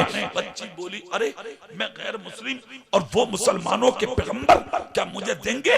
औरत ने कहा, बेटी अगर ना देते तो मैं तुझे मशवरा नहीं देती। कहा, माँ क्या उनके दरवाजे पे जाऊं जिसे मेरे खानदान वाले बुरा कहते हैं, गालियां देते, तरह तरह की बातें करते? तब बेवा ने कहा, बेटी वो खानदान तेरा है जो उन्हें बुरा कहता है, मगर वो नबी कभी किसी को बुरा नहीं कहता। अल्लाह अल्लाह, इतना सुनना था। 7 साल की बच्ची बोली, क्या करूं? कहा, चली जाओ उनकी चौखट पर, अपनी यतीमी का हाल बताना, अपनी बेबा माँ की जिंदगी सुनाना। 7 साल की बच्ची ने प्याला लिया, दौड़कर मुस्तफा के दरवाजे पे पहुंची, जाके दस्तक दी। जैसे कि हाथ मारा, पहले ही आवाज में इमामुल अंबिया निकल के बाहर आ गए। जैसे कि नबी का कदम पाक आया, बच्ची 7 साल की थी, दरवाजे पर नबी के रो रही थी। मेरे सरकार ने दस्ते नबुव्वत उठाया और बगैर पूछे बच्ची के सर पर रखा और रखकर नबी बोले, बेटी क्यों आई है? बेटी किस लिए आई है? बेटी रो किस लिए रही है? कहा है मुल्क के वो गुंडे, कहा है मुल्क के वो शरपसंद, कहा है मुल्क के वो लोग जो आज हमें कहते हैं कि तुम मुल्क के गद्दार हो। मैं कहता हूं, नादान, गद्दार तू हो सकता है, तेरा खानदान हो सकता है, तेरी नस्लें हो सकती है, मुसलमान कभी मुल्क का गद्दार नहीं हो सकता। हमें बाकी कहता है तू, हमें बाकी तुम हो तुम, हम ना कल बाकी थे ना आज बाकी है। हम तो वो कौम है कि दरवाजा मेरे नबी का है, बेटी तुम्हारी है, दरवाजा मेरे रसूल का है, बेटी तुम्हारी है, दरवाजा मेरे पैगंबर का है, बेटी तुम्हारी है। हाथ उसका है जो जमाने में सबसे पवित्र बनकर आया है, हाथ उसका है जो जमाने में सबसे अच्छा बनकर आया है। दुनिया के सबसे अच्छे इंसान का हाथ तेरी बेटी के सर पर रखा है। यह हाथ तेरे बाप का नहीं, यह हाथ रसूल पाक का। सुभान अल्लाह। नारे तकबीर, नारे रिसालत, फैज़ाने औलिया किराम, अज़मते मुस्तफ़ा, अखलाक़े मुस्तफ़ा, किरदारे मुस्तफ़ा। मेरे भाई 7 साल की बच्ची नबी की चौखट पर, खुदा की कसम, नबी ने हाथ रखा। 3 दिन के जो गम के आंसू आंख में टिके थे, वो मोती बनकर जमीन पर गिरने लगे। केसरपुर के जिंदगी सुन्नियो, इधर आंसू जैसे ही टपके, नबी ने दूसरा हाथ बच्ची के चेहरे के नीचे रखा और चेहरा ऊपर करके अपनी आंखों के सामने करके कहा, बेटी रोवे मत, रोवे मत, इस दरवाजे पर रोया नहीं जाता, रो तो हुओं को सीने से लगाया। सुभान अल्लाह, अल्लाह अल्लाह, खुशी के तब्दील हो गए वो आंसू जो आंख से बह रहे थे। खुदा की कसम कुर्बान जाइए, इतना जब सुना बच्ची ने, तब नबी ने कहा था, बेटी आई क्यों?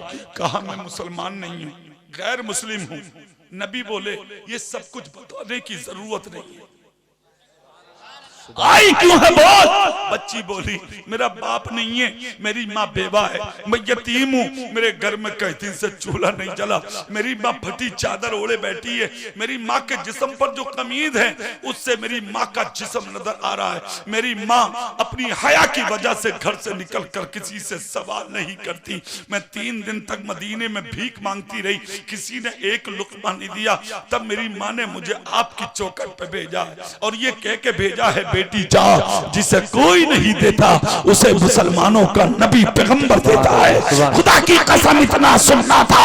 नबी मुस्कुरा के बोले बेटी रुक जा, बेटी रुक जा, बेटी रुक जा। अंदर गया मेरा नबी, जितना खाना रखा था रहमत वाले घर में नबी ने वो सब उठाया और वो मुकद्दस नूरानी चादर के सारी दुनिया के पहाड़ों को अगर सोना बनाया जाए, उस चादर की कीमत में दिया जाए तो सोना कम पड़ जाएगा, नबी की चादर की कीमत अदा नहीं होगी।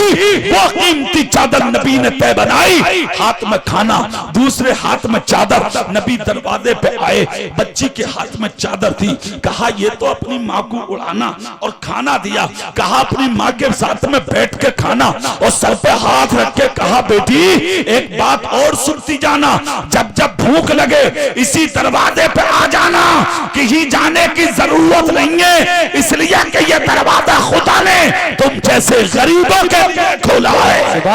की कसम मालिक के कौनैन हैं, वो पास कुछ रखते नहीं, तो जहां की नेमतें हैं उनके खाली हाथ में 7 साल की बच्ची ने खाना और चादर नबी से ली। नबी के दरवाजे से जब चली, एक कदम चलती थी बच्ची, दूसरा कदम पलटकर नबी की चौखट को देखती थी बच्ची। चलते चलते चलते चलते बच्ची का दरवाजा करीब हुआ, नबी अंदर गए, बच्ची अपने घर की तरफ रवाना हो गई। घर में पहुंची 7 साल की बच्ची, सामने माँ के खाना रखा, खाना रखकर कहा माँ तूने सच कहा था, अपनों ने नहीं दिया, मुसलमानों के पैगंबर ने दिया, और ऐ माँ खुश हो जा, सिर्फ खाना नहीं दिया, तेरी बात मैंने बता दी थी कि माँ फटी चादर और फटी कमीज पहने बैठी है, तो उन्होंने अपनी चादर भी दी है। तय खोल दी बच्ची ने, तय खोल कर कहा खाना बाद में खाऊंगी, पहले ही चादर से तेरे जिस्म को ढांपूंगी। बेवा उठी और उठकर कहा बेटी रुक जा, ये चादर ऐसे नहीं ओढ़ी जाएगी। कहा क्यों? कहा ये चादर पाक है और मेरा जिस्म नापाक है, पहले जिस्म पाक तो कर लो। कहा कर, फौरन खड़ी हुई, नबी का कलमा पढ़ा, मुसलमान हो गई, ऊपर से चादर ओढ़ के बोली अरे बेटी मैंने कलमा सिर्फ इसलिए पढ़ा है कि जो नबी दुनिया के अंदर गैर मुस्लिम की बेवा को अपनी चादर उतार के दे सकता है, वो नबी क़यामत के दिन अपनी गुनाहगार उम्मत को खुदा से जन्नत भी दिला सकता है। सुभान अल्लाह, सुभान अल्लाह, वाह। ये अजमत मेरे नबी की है, ये तकद्दुस मेरे नबी का है, ये मर्तबा मेरे नबी का है। खुदा की कसम जिसको कोई नहीं देता मुस्तफा देते हैं, जिसे कोई नहीं पिलाता मुस्तफा पिलाते हैं, जिसे कोई नहीं खिलाता मुस्तफा खिलाते हैं, जिसे सीने से कोई नहीं लगाता मुस्तफा लगाते हैं। तुम उसी नबी के उम्मत हो, ठुकराने वाले नहीं हो, जमाने को सीने से लगाने वाले। सुभान अल्लाह, सुभान अल्लाह, वाह। जोर से कह दो और जोर से, अच्छे बनो भाई साहब, भाई साहब जइयो मत अभी जी, अभी जाना मत, थोड़ी देर, ज्यादा लंबी तकरीर नहीं है, असल में गलती मेरी नहीं है, मैं तो 7:30 बजे से बैठा हूं, आया हुआ जी जी, पहले भी बैठा सकते थे थोड़ी सी, बोलो है कि नहीं, मगर कोई बात नहीं है, आप जब चाहें सुने, हम तो आपके हवाले, मगर आपका जलसा बहुत कामयाब, बस अल्लाह कबूल कर ले।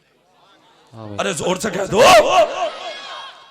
दावत फिक्र दे रहा हूं तुम्हें, सच्चे बन जाओ जी, अच्छे बन जाओ, जाहिर में भी मुसलमान बनो, बातिन में भी मुसलमान बनो। हक मारने वाले नहीं, हक दिलाने वाले बने जी बेशक। हाँ, ये कुछ नहीं कि अगर एक बिलान जमीन मिल गई तो मार दिया भैया को और कर लिया कब्जा, हाँ एक एक बिलान पे मार रहा।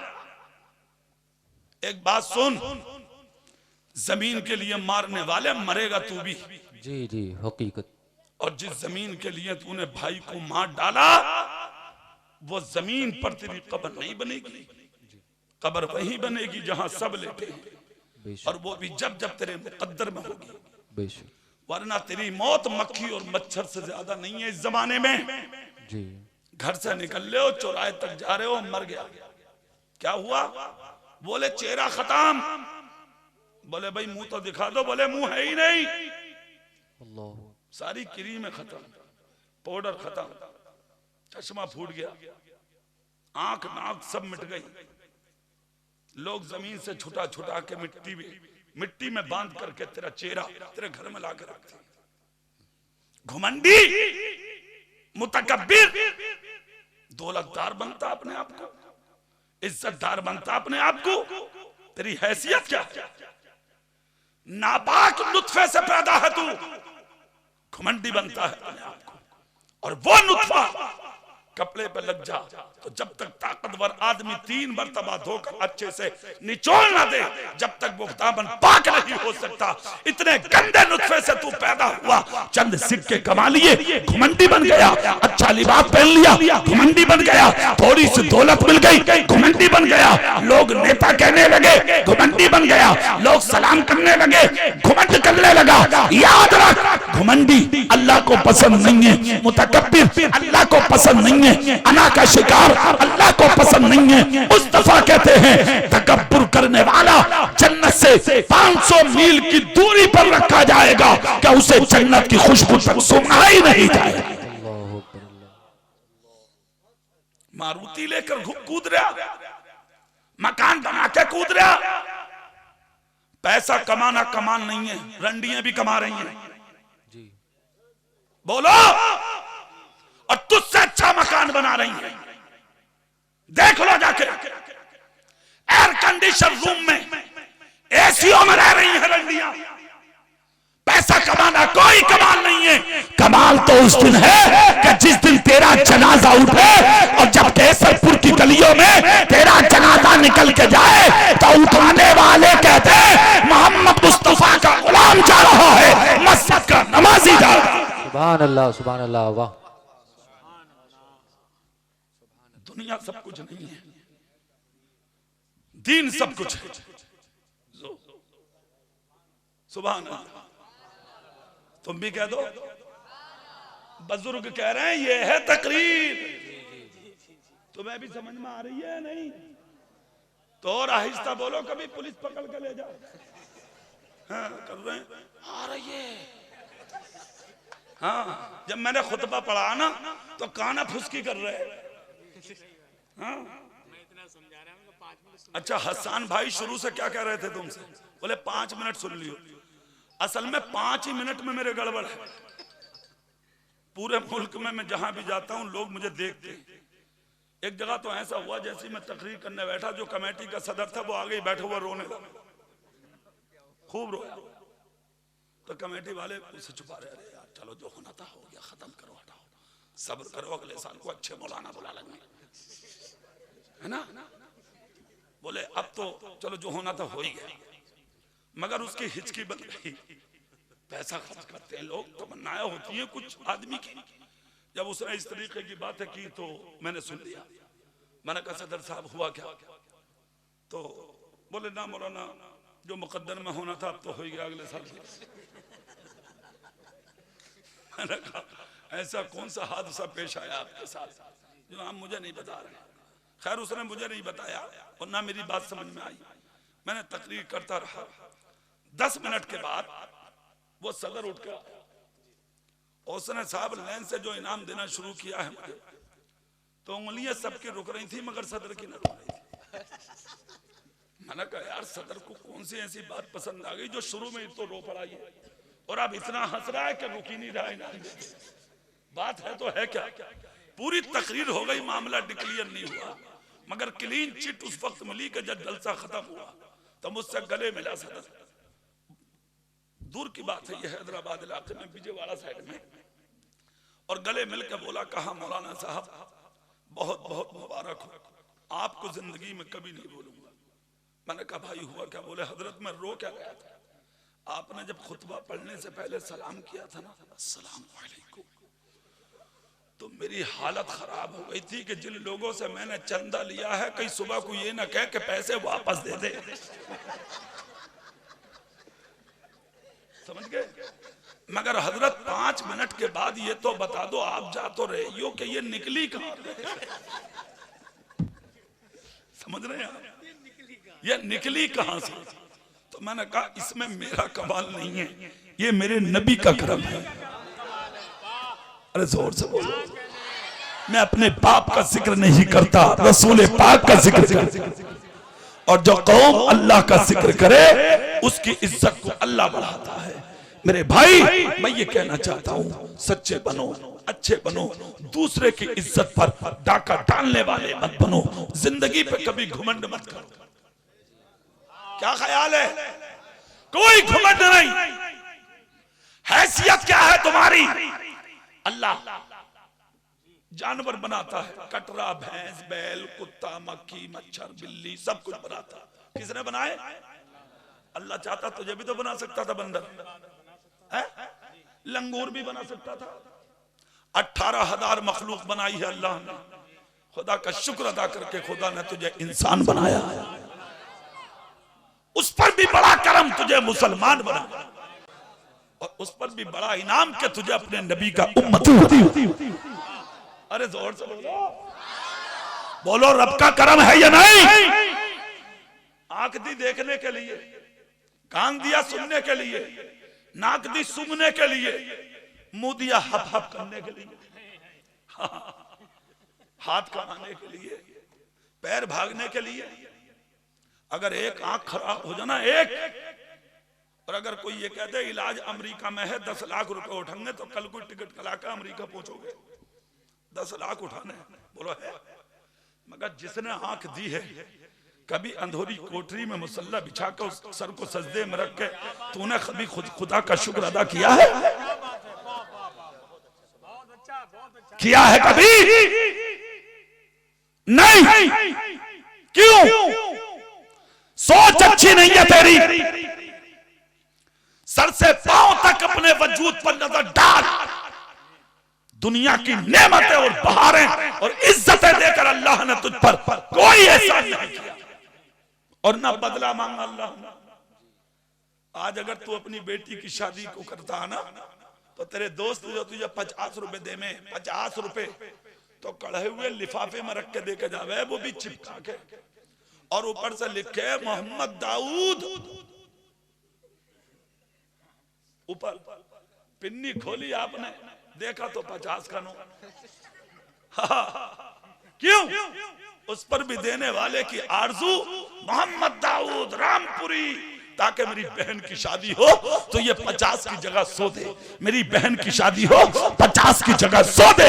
मगर जिसकी कीमत करोड़ों नहीं, सारी जिंदगी की कमाई लगा दे, एक आंख की कीमत अदा नहीं हो सकती। उस रब ने आंख देकर कोई एहसान नहीं किया, न बदले की उम्मीद की। कान देकर कोई एहसान नहीं किया, न बदले की उम्मीद की। ज़बान देकर कोई एहसान नहीं किया, न बदले की उम्मीद की। हाथ देकर कोई एहसान नहीं किया, न बदले की उम्मीद की। पैर देकर कोई एहसान नहीं किया, न बदले की उम्मीद की। बीवी देकर कोई एहसान नहीं किया, न बदले की उम्मीद की। औलाद देकर कोई एहसान नहीं किया, न बदले की उम्मीद की। अच्छा मकान देकर कोई एहसान नहीं किया, न बदले की उम्मीद की। ये इज्जत शोहरत तख्तो ताज सल्तनत देकर कोई एहसान नहीं किया, न बदले की उम्मीद की। बल्कि तेरे रब ने उम्मीद जताई भी नहीं, की भी नहीं, और कभी कुछ कहा भी नहीं। यहां तक कि नमाज को कहा नमाज पढ़, तेरी नमाज की खुदा को जरूरत नहीं। रोजे को कहा रोजा रख,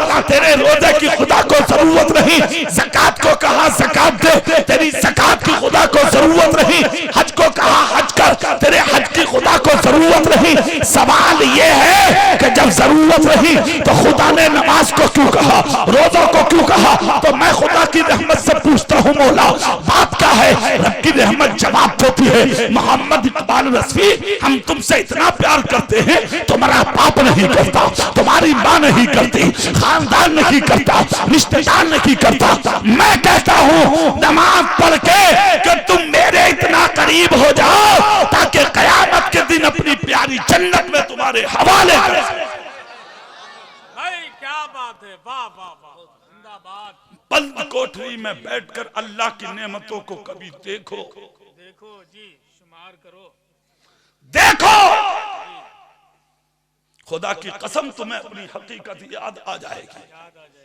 अरे बोलो भाई, ना कभी भी ना।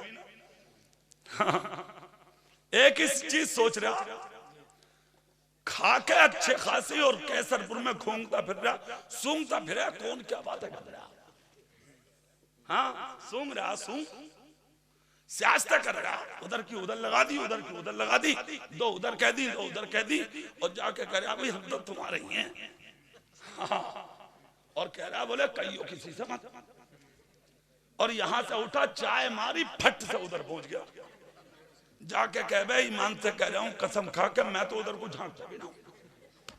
ले अरे वाह मुसलमान, दोनों हाथों में लड्डू, ना इधर का ना उधर का, अजीब जिंदगी। दुनिया सब कुछ नहीं है, केसरपुर के सुन्नी दीन सब कुछ है। जोर से बोलो, और जोर से, दीन सब कुछ है। दीन हक बोल, सच बोल, जहां हो वहां बता, जाहिर में भी मुसलमान बन जा, बातिन में भी। हम सच्चों के गुलाम हैं। किसके गुलाम हैं? झूठ बोलने वाले नहीं, सच बोलने वाले। अच्छा, इसके आज के जलसे को दोनों तरफ से निस्बत है, 12 वालों से भी और अरे वाह रे वाह, अच्छा बड़े अक्लमंद बहुत हो आप लोग। हाँ, दोनों तरफ से फैज लूट रहे हैं। 12 वाले तुम भी दे दो, 11 वाले तुम भी दे दो, है ना? अब जिक्र तो सुन ही रहे, मेरा दिल चाहता मैं चलते चलते 11 वालों का भी जिक्र कर। सच्चों के साथ हो जाओ। किसके साथ? जोर से बोलो। अब सच्चा तो अपने आप को सभी बता रहे हैं। मैंने बिजनौर इलाके में एक बार ये तकरीर कर दी तो एक शाम मजमे में उठ के बोले मौलाना साहब आपकी तकरीर बहुत अच्छी है, आप बार बार कह रहे सच्चों के साथ हो जाओ, सच्चों के साथ हो जाओ। बात तो सही है, मगर ये बताओ सच्चा मिलेगा कहाँ?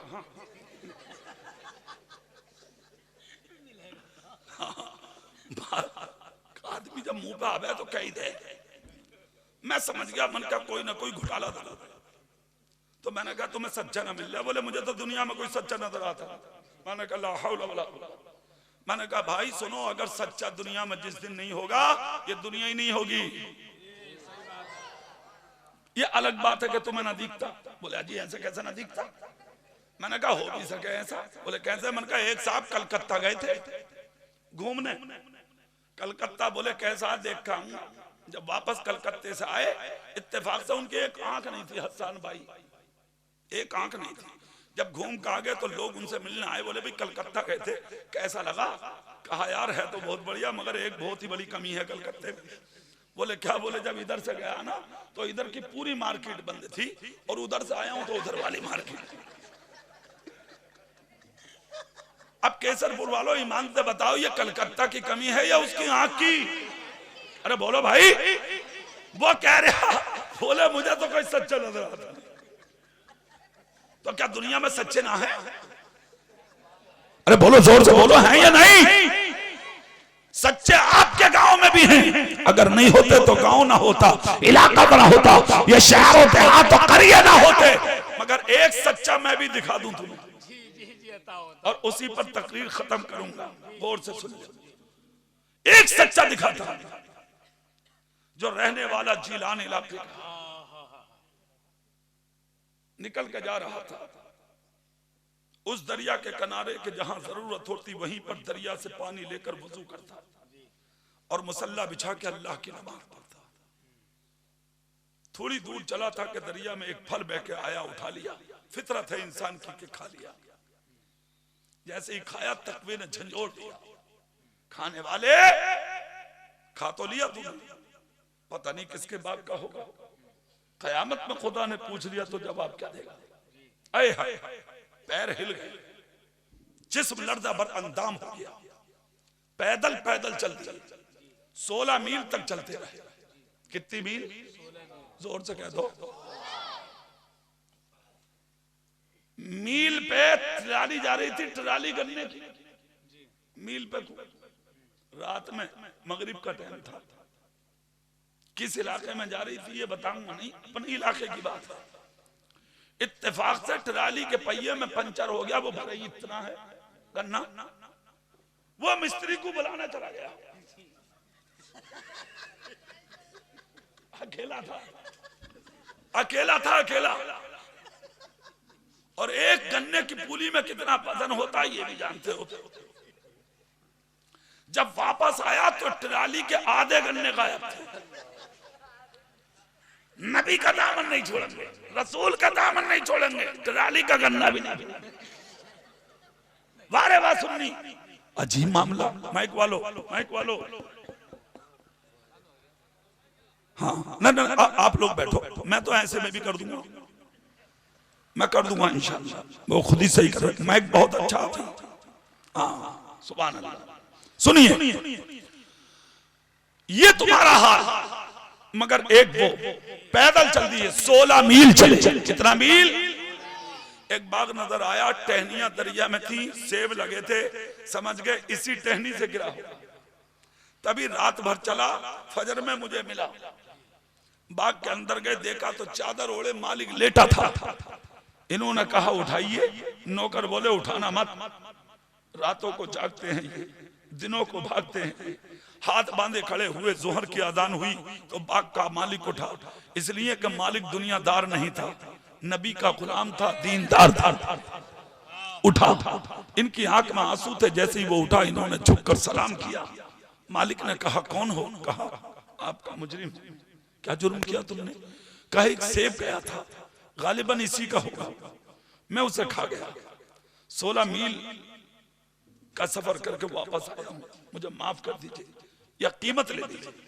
अल्लाह वाला था बाग वाला, गौर से सुनिए। पेशानी पर लिखा हुआ पढ़ लिया बाग वाले ने। कहा माफ कर दूंगा, एक शर्त है मेरी। बोले क्या? 6 महीने तक मेरे बाग की सिंचाई करो। कितने महीने? 6 महीने तक। इतना जब कहा, खुदा की कसम कुर्बान जाइए, इन्होंने कबूल कर लिया। कहा मैं कबूल करता हूं। 6 महीने तक बाग की सिंचाई करते रहे। कितना महीना? जब 6 महीना पूरा हुआ तो आ गए, कहा वक्त हो गया पूरा, जाओ। बाग के मालिक ने कहा नहीं, एक शर्त हो रही। कहा क्या? बोले मेरी लड़की है और वो जवान है, आंखों से अंधी, कानों से बहरी, जबान से गूंगी, हाथों से लुंजी, पैरों से लंगड़ी। उससे शादी करोगे तब माफ करूंगा, वरना नहीं। आज का होता दीवार कूद कर भाग जाता। बोले दिल करे तो कर दिए, वरना अल्लाह मालिक। अरे बोलो भाई, बोला है नहीं, मगर कुर्बान जाए, सच्चा था। गर्दन झुका के कहा ये भी कबूल है। अब जोर से बोल दो, पढ़ाइए निकाह। निकाह हो गया। बीवी से मुलाकात के लिए जब रूम में कदम रखा, चांद सा चेहरा देख के वापस सामने देखा तो लड़की का बाप खुसर आपके। अल्लाह अल्लाह। हजरत अब्दुल्ला सोमाई आंख में आंसू भर लाए। कहा बेटा वापस कैसे? कहा जिसके साथ निकाह हुआ था वो अंधी है, ये तो चांद सा चेहरा लिए बैठी है। सीने लगाकर कहा बेटे ये सब कुछ तेरे सब्र का बदला है। अब बता दूं, अंधी इसलिए कहा है मैंने कि मेरी बच्ची ने आज तक अपनी आंखों से किसी गैर मर्द का चेहरा नहीं देखा। सुभान अल्लाह। नहीं बोल रहे? मैं हल्के से बोलता हूं तो आप भी हल्के से बोलते हैं। कानों से बहरी इसलिए कहा है मैंने कि आज तक कोई गलत बात कानों से नहीं सुनी। अल्लाह अल्लाह। जबान से गूंगी इसलिए कहा कि आज तक किसी को गलत नहीं बोली। हाथों से लुंजी इसलिए कहा है मैंने कि किसी की नाजायज चीज नहीं उठाई। पैरों से लंगड़ी इसलिए कहा बगैर इजाजत कभी घर से नहीं निकली। मेरी बेटी है, आप ही की बीवी है, सब्र का बदला है। कैसरपुर के जिंदगी सुन्नियों सुनो, शोहर वो जिसने एक सेब की सजा के लिए 6 महीने तक गुलामी की, बीवी वो जिसका चेहरा आज तक किसी गैर मर्द ने नहीं देखा, बगैर इजाजत दरवाजे के बाहर नहीं निकली, और निकाह भी हुआ बगैर शर्त के, कोई शर्त नहीं। बोले पढ़ाइए निकाह, आज भी निकाह हो रहे हैं। अरे बोलो भाई, अल्लाह बचाए। ऐसी ऐसी मुश्किलें आज शादियों में आ रही हैं, ठिकाना नहीं। गरीबों की तो नींदें खत्म हो गई। एक जुमला दे रहा हूं सुनो, जो निकाह आज से 1500 साल पहले नबी के जमाने में हुए, आज भी अगर वो दुनिया में होने लगे तो 99% मुसलमान रात को चैन की नींद सोने लगे। नींदें नहीं आ रही है बेटियों और बहने वालों को, बच्चियों वालों की नींदें हराम कर दी आज अमीरों ने, और नए से नए तरीके निकल रहे हैं शादियों में भी। अरे बोलो निकल रहे हैं। हाँ, हजार की बारातें, 500 की बारातें, और उन बारातों में भी होटलों में खाने, गेस्ट हाउस में, मैरिज हॉल में। और एक काम और चल रहा है हसन भाई, अब स्वागत हो रहे हैं, स्वागत। हाँ, मंत्री साहब रेबिन काटे हैं, मंत्री साहब। वो जो दूल्हा आया है ना, वो रेबिन काट रहा, रेबिन, और ये कटवा रही हैं औरतें। हाँ, बात औरत भी बड़ी कम बखत हो गए, सही बता रहे। हाँ, ऐसे ऐसे काम निकालेंगी, ऐसे ऐसे निकालेंगी जो कभी सुने भी ना। एक जगह तो हमने सुना, वो कह रही, बोले कुठिया चूल्हे डाल लो। ले, अबे ये क्या हो गया कुठिया चूल्हे? बोले मौलाना पूरे होंगे, तेल पकेगा, गीत का बदले, बगैर किताब के गीत।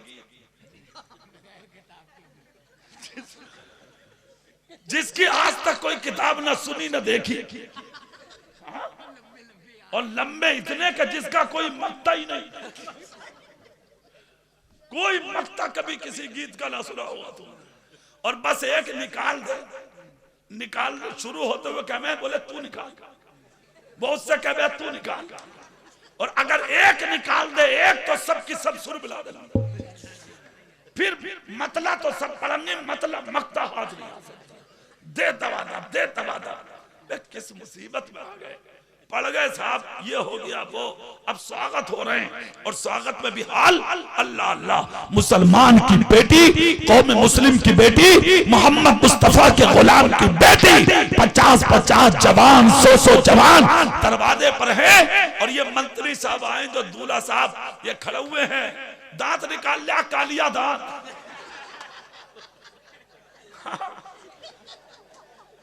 रेबिन काट रहा, और ये कटवा रही है रेबिन। फिर ऊपर से दूध लाई साली साहब, दूध तो खड़े खड़े पी गया ऊंट, खड़े ही खड़े। गटार ऐसा ही गटर गटर गटर गटर आया, नबी की सुन्नत अदा करने खड़े से पी लिया दूध, हो गया साहब। और उसके बाद जब चले तो अब कह रही हैं औरतें हक दे दो। अरे वारे बा फकीरनी, हक दे दो।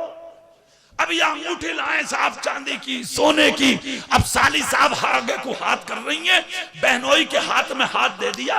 हाथ किसका लेने आया था, दिए पड़ी है ये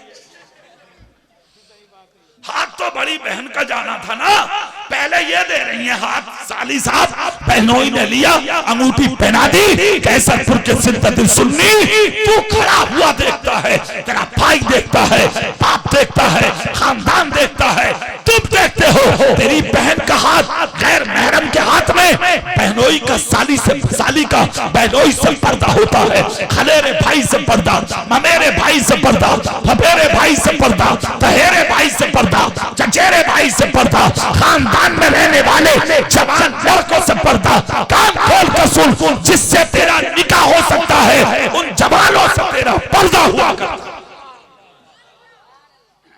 तेरे बाप की है शरीयत। 25-25 जवान, 100 जवान, इसके बाद अब साहब सलामी होगी, सलामी मांगे, कपड़े बदलने, कपड़े पहनोई, बारात में और निकाह के टाइम कुछ नहीं बदला इसने, सलामी के टाइम कपड़े बदल लिया, बेल्ट भी और लग रही है। अब कैसे डांक मोड़ लगा रहे हैं भाई, क्या मामला है? कह रहे सलामी में जा रहे हैं ना, सलामी में गुंडागर्दी करने जा रहे हैं आप। हाँ, सलामियां तुम करा रहे हो, तुम्हारी बहनों की वीडियो बन रही है, फोटो खींच रहे हैं, तुम्हारी बहनें अपने हाथों से मिठाइयां खिला रही हैं, वो तुम्हारी बहनों के हाथ पकड़ रहे हैं। क्या तुम उस नबी के गुलाम नहीं हो जिसने अपनी बेटी का फातिमा का कदम जब मिट्टी पर लगा देखा था तो नबी ने अली से कहा था, अली इस पैर, मेरी बेटी के कदम के निशान पर अपना पैर रख दो, मैं नहीं चाहता इस निशान को भी कोई खैर आदमी अपनी आंखों से देख। शर्म नहीं आती? तेरी बहन के चेहरे को देखते हैं लोग, फोटो बना रहे हैं, वीडियो बना रहे हैं तेरी बहन के, तेरी बहनें बनवा रही हैं, तेरी बेटियां बनवा रही हैं, तेरी बच्चियां बनवा रही हैं, तेरी बीवी बनवा रही हैं, इधर फोटो खींचते हैं तेरी बहन के, व्हाट्सएप, ईमेल, फेसबुक के जरिए हजारों लोगों को फॉरवर्ड करता है, फेसबुक पर डाल देता है, नेट की दुनिया में सोशल मीडिया पर तेरी बहन की वीडियो वायरल होती है। जो नेट चलाने वाले लोग हैं वो तेरी बहन को नंगा करके देखते हैं, वो तेरी बेटी का कपड़ा उतार के देख सकते हैं, वो तेरी माँ के जिस्म से कपड़ा हटा के तेरी माँ को नंगा करके देख सकते हैं। क्या नजर थी बरेली के आला हजरत की, जिसने 100 साल पहले तमाम वजहों के तहत फोटो को नाजायज कहा था, उसमें से एक वजह यह भी थी ताकि तेरी बहन बेटियों की इज्जत की हिफाजत हो। माहौल और माशरे में सुधार पैदा कर, मरना है एक दिन। सलामी और ये जो इस्तकबाल हो रहे हैं ना, इन हराम कारियों से रुको, बदतमीजियों से रुको। अल्लाह तौफीक दे तो इन हराम कामों से अपने कदम को रोक। शादियां कैसी हो ऐसी, सुभान अल्लाह, जज़ाकल्लाह। कैसी हो सलामी और शादी? इधर सुनो आप, बस तकरीर खत्म ही करने वाला हूं बहुत जल्दी। ऐसी हो शादी, इन्होंने कहा बस एक ही शर्त है, मेरी बेटी से शादी करी, कोई शर्त न रखी। इन्होंने कहा बड़ा ये निकाह, दुनिया की सदा गवारा है, आखिरत की नहीं। निकाह हो गया साथ, दुल्हन से मिल लिए, चांद सा मुखड़ा, दूल्हा भी लाजवाब, दुल्हन भी लाजवाब। जब मियां बीबी दोनों लाजवाब, तो दूल्हा तो वो जिसने एक सेब की माफी के लिए 6 महीने तक गुलामी की, और बीबी वो जिसने आज तक गैर मर्द का ना चेहरा देखा, ना गैर मर्द ने इनका चेहरा देखा। अब ईमानदारी से बताओ कैसरपुर वालों, इन दोनों के दरमियान जब बच्चा होगा तो वो कैसा होगा? नहीं बोलोगे तुम? जोर से बोलो। बच्चा होगा तो कैसा होगा? इन दोनों के माबैन जब बच्चा पैदा हुआ तो जमाने ने देखा, इसी बच्चे का नाम शेख अब्दुल कादिर जीलानी है, इसी बच्चे का नाम सरकार गौसे आज़म, जिनके बाप का नाम शेख अबू सालेह मूसा जंगी दोस्त, जिनकी मां का नाम फातिमा उम्मुल खैर। गौसे आज़म इन्हीं के बैठे पैदा हुए, महीना रमजान का, दिन में मां का दूध ही नहीं पिया, हालांकि रोजा फर्ज नहीं, मगर देखें आप बचपन ही से दीनदारी। जब अफ्तार का वक्त होता तो मां का दूध पीते। पूरा महीना ऐसे ही गुजर गया। 29 और 30 के झगड़े तो पहले से हो रहे हैं। उस वक्त भी हुआ, लोग बोले अब छाया, सुबह को रोजा रखें या ईद मनाएं। दिन निकला तो सुबह को सब पहुंचे उन्हीं के दरबारे पे, बोले एक बच्चा पैदा हुआ अबू साले जंगी के घर, दिन में दूध ही ना पीता, चलो आज चल के देखें, पी लिया होगा तो ईद मना लेंगे और ना पिया होगा तो रोजे रख लेंगे। सब आ गए, आके फातिमा उम्मुल खैर से कहा तुम बताओ, कहा ईद मना लो, बेटा सुबह से ही दूध पी रहा। जोर से बोलो। आगे बढ़ी उमर शरीफ 2.5 साल के हुए तो पहली बार खेलने के लिए बच्चों में पहुंच गए। जब खेल रहे थे बच्चे तो एक बुजुर्ग भिखारी भीख मांगने अल्लाह वाला था, आ गया, मजजूब था। जब गुजर हुआ तो अल्लाह वाले ने सलाम किया बच्चों को। किसे? जोर से बोलो। तुम भी करो कभी अपने बच्चों को? ना, तुम क्यों करोगे? तुम हो अब्बा। हाँ, तुम क्यों करोगे? कान खोल कर सुनो, सुन्नत है नबी की औलाद को सलाम करना। जोर से कह दो, किसकी सुन्नत है? बीवी मिले तो उसे भी कर लो, कर लो। बीवी हो उसे भी ना बोल रहे, मौका लगे तो तुम कह दो। थोतरा उठा के देखती रहे, कभी ये ना तो पोरुए सलाम कर ले। पोरुए कह रहे, पोरुए कहां से लाए? बोली भी नहीं। तेरे नबी का कौल है, अगर तेरी बीवी घर में है, तू जा रहा, पहले तू सलाम कर। खुश नसीब है औरत के अपने शोहर को पहले सलाम। सुनिए, सलाम कर लिया फकीर ने। सारे बच्चे बोले वालेकुम अस्सलाम। 2.5 साल के गौसे आदम ने कहा वालेकुम अस्सलाम, वालेकुम अस्सलाम। फकीर रुक गया और हाथ पकड़ के कहा उम्र छोटी है, बातें बहुत बड़ी करते हो, क्या मामला? क्या मामला उमला कुछ नहीं है, तुम अपना काम करो, मैं अपना काम करूं। कहा नहीं, बात बता दो। सुनिए गौर से बात, आखिर है तकरीर का। हाँ सुनिए, पूरी रात ना 5 बजे की ट्रेन है मेरी और है मुरादाबाद से। हसन भाई को पता है, अमृतसर हावड़ा। कल की तकरीर इलाहाबाद में है तो उसे भी पकड़ना है। सुनिए, हम तो ये समझ रहे थे 1 बजे हम निकल जाएंगे, और चूंकि अच्छा लग रहा मुझे भी तुम्हारे बीच में बोलते हुए, दिल लगा मेरा, अल्लाह कबूल कर ले। अब सुनिए, जल्दी से बात बताओ। तो फकीर ने कहा बेटा सच बता, 2 सलाम का जवाब क्यों? बोले बताऊं? बोले हाँ। बोले मेरी उम्र है 2.5 साल, अपनी माँ के पेट में था, तुम 2.5 साल पहले आए थे। बोले हाँ आया था। बोले सामने वाले दरवाजे पे गए थे? बोले हाँ। बोले सलाम किया था? बोले हाँ। बोले जवाब मिला था? बोले नहीं। कहा वो दरवाजा मेरा है, मेरी माँ घर के काम में थी, चक्की चला रही थी और उसकी आवाज इतनी तेज थी कि मेरी माँ ने तुम्हारा सलाम नहीं सुना था, मगर मैंने सुन लिया था। मैं 2.5 साल से तुम्हें तलाश कर रहा हूँ, आज तक मिले ही नहीं, आज मिले हो, तुमने सलाम आज फिर कर लिया, तो एक सलाम का जवाब आज वाला दे रहा हूँ और एक सलाम का जवाब 2.5 साल पहले वाला दे रहा हूँ। क्या शान है गौसे, है ना? सुनिए, उमर शरीफ 4 साल 4 महीने 4 दिन की हुई तो बिस्मिल्लाह खानी हुई। तमाम उलमा बुलाए गए। जब उलमा बुलाए गए, अल्लाह अल्लाह तो आउज़ बिल्लाह बिस्मिल्लाह पढ़ ली। उसके बाद बोले माफी चाहता हूं, अब मैं पढ़ लूं? सब बोले पढ़िए। 18 से 12 पढ़ दिए। सुभान अल्लाह, ये गौसे आज़म। उमर शरीफ आगे बढ़ी, हाफिज कुरान, कारी कुरान, आलिम दीन, फाजिल दीन मतीन, जीलान से निकलकर बगदाद तक पहुंचे। खुदा की कसम सच्चाई की जिंदगी गुजारी।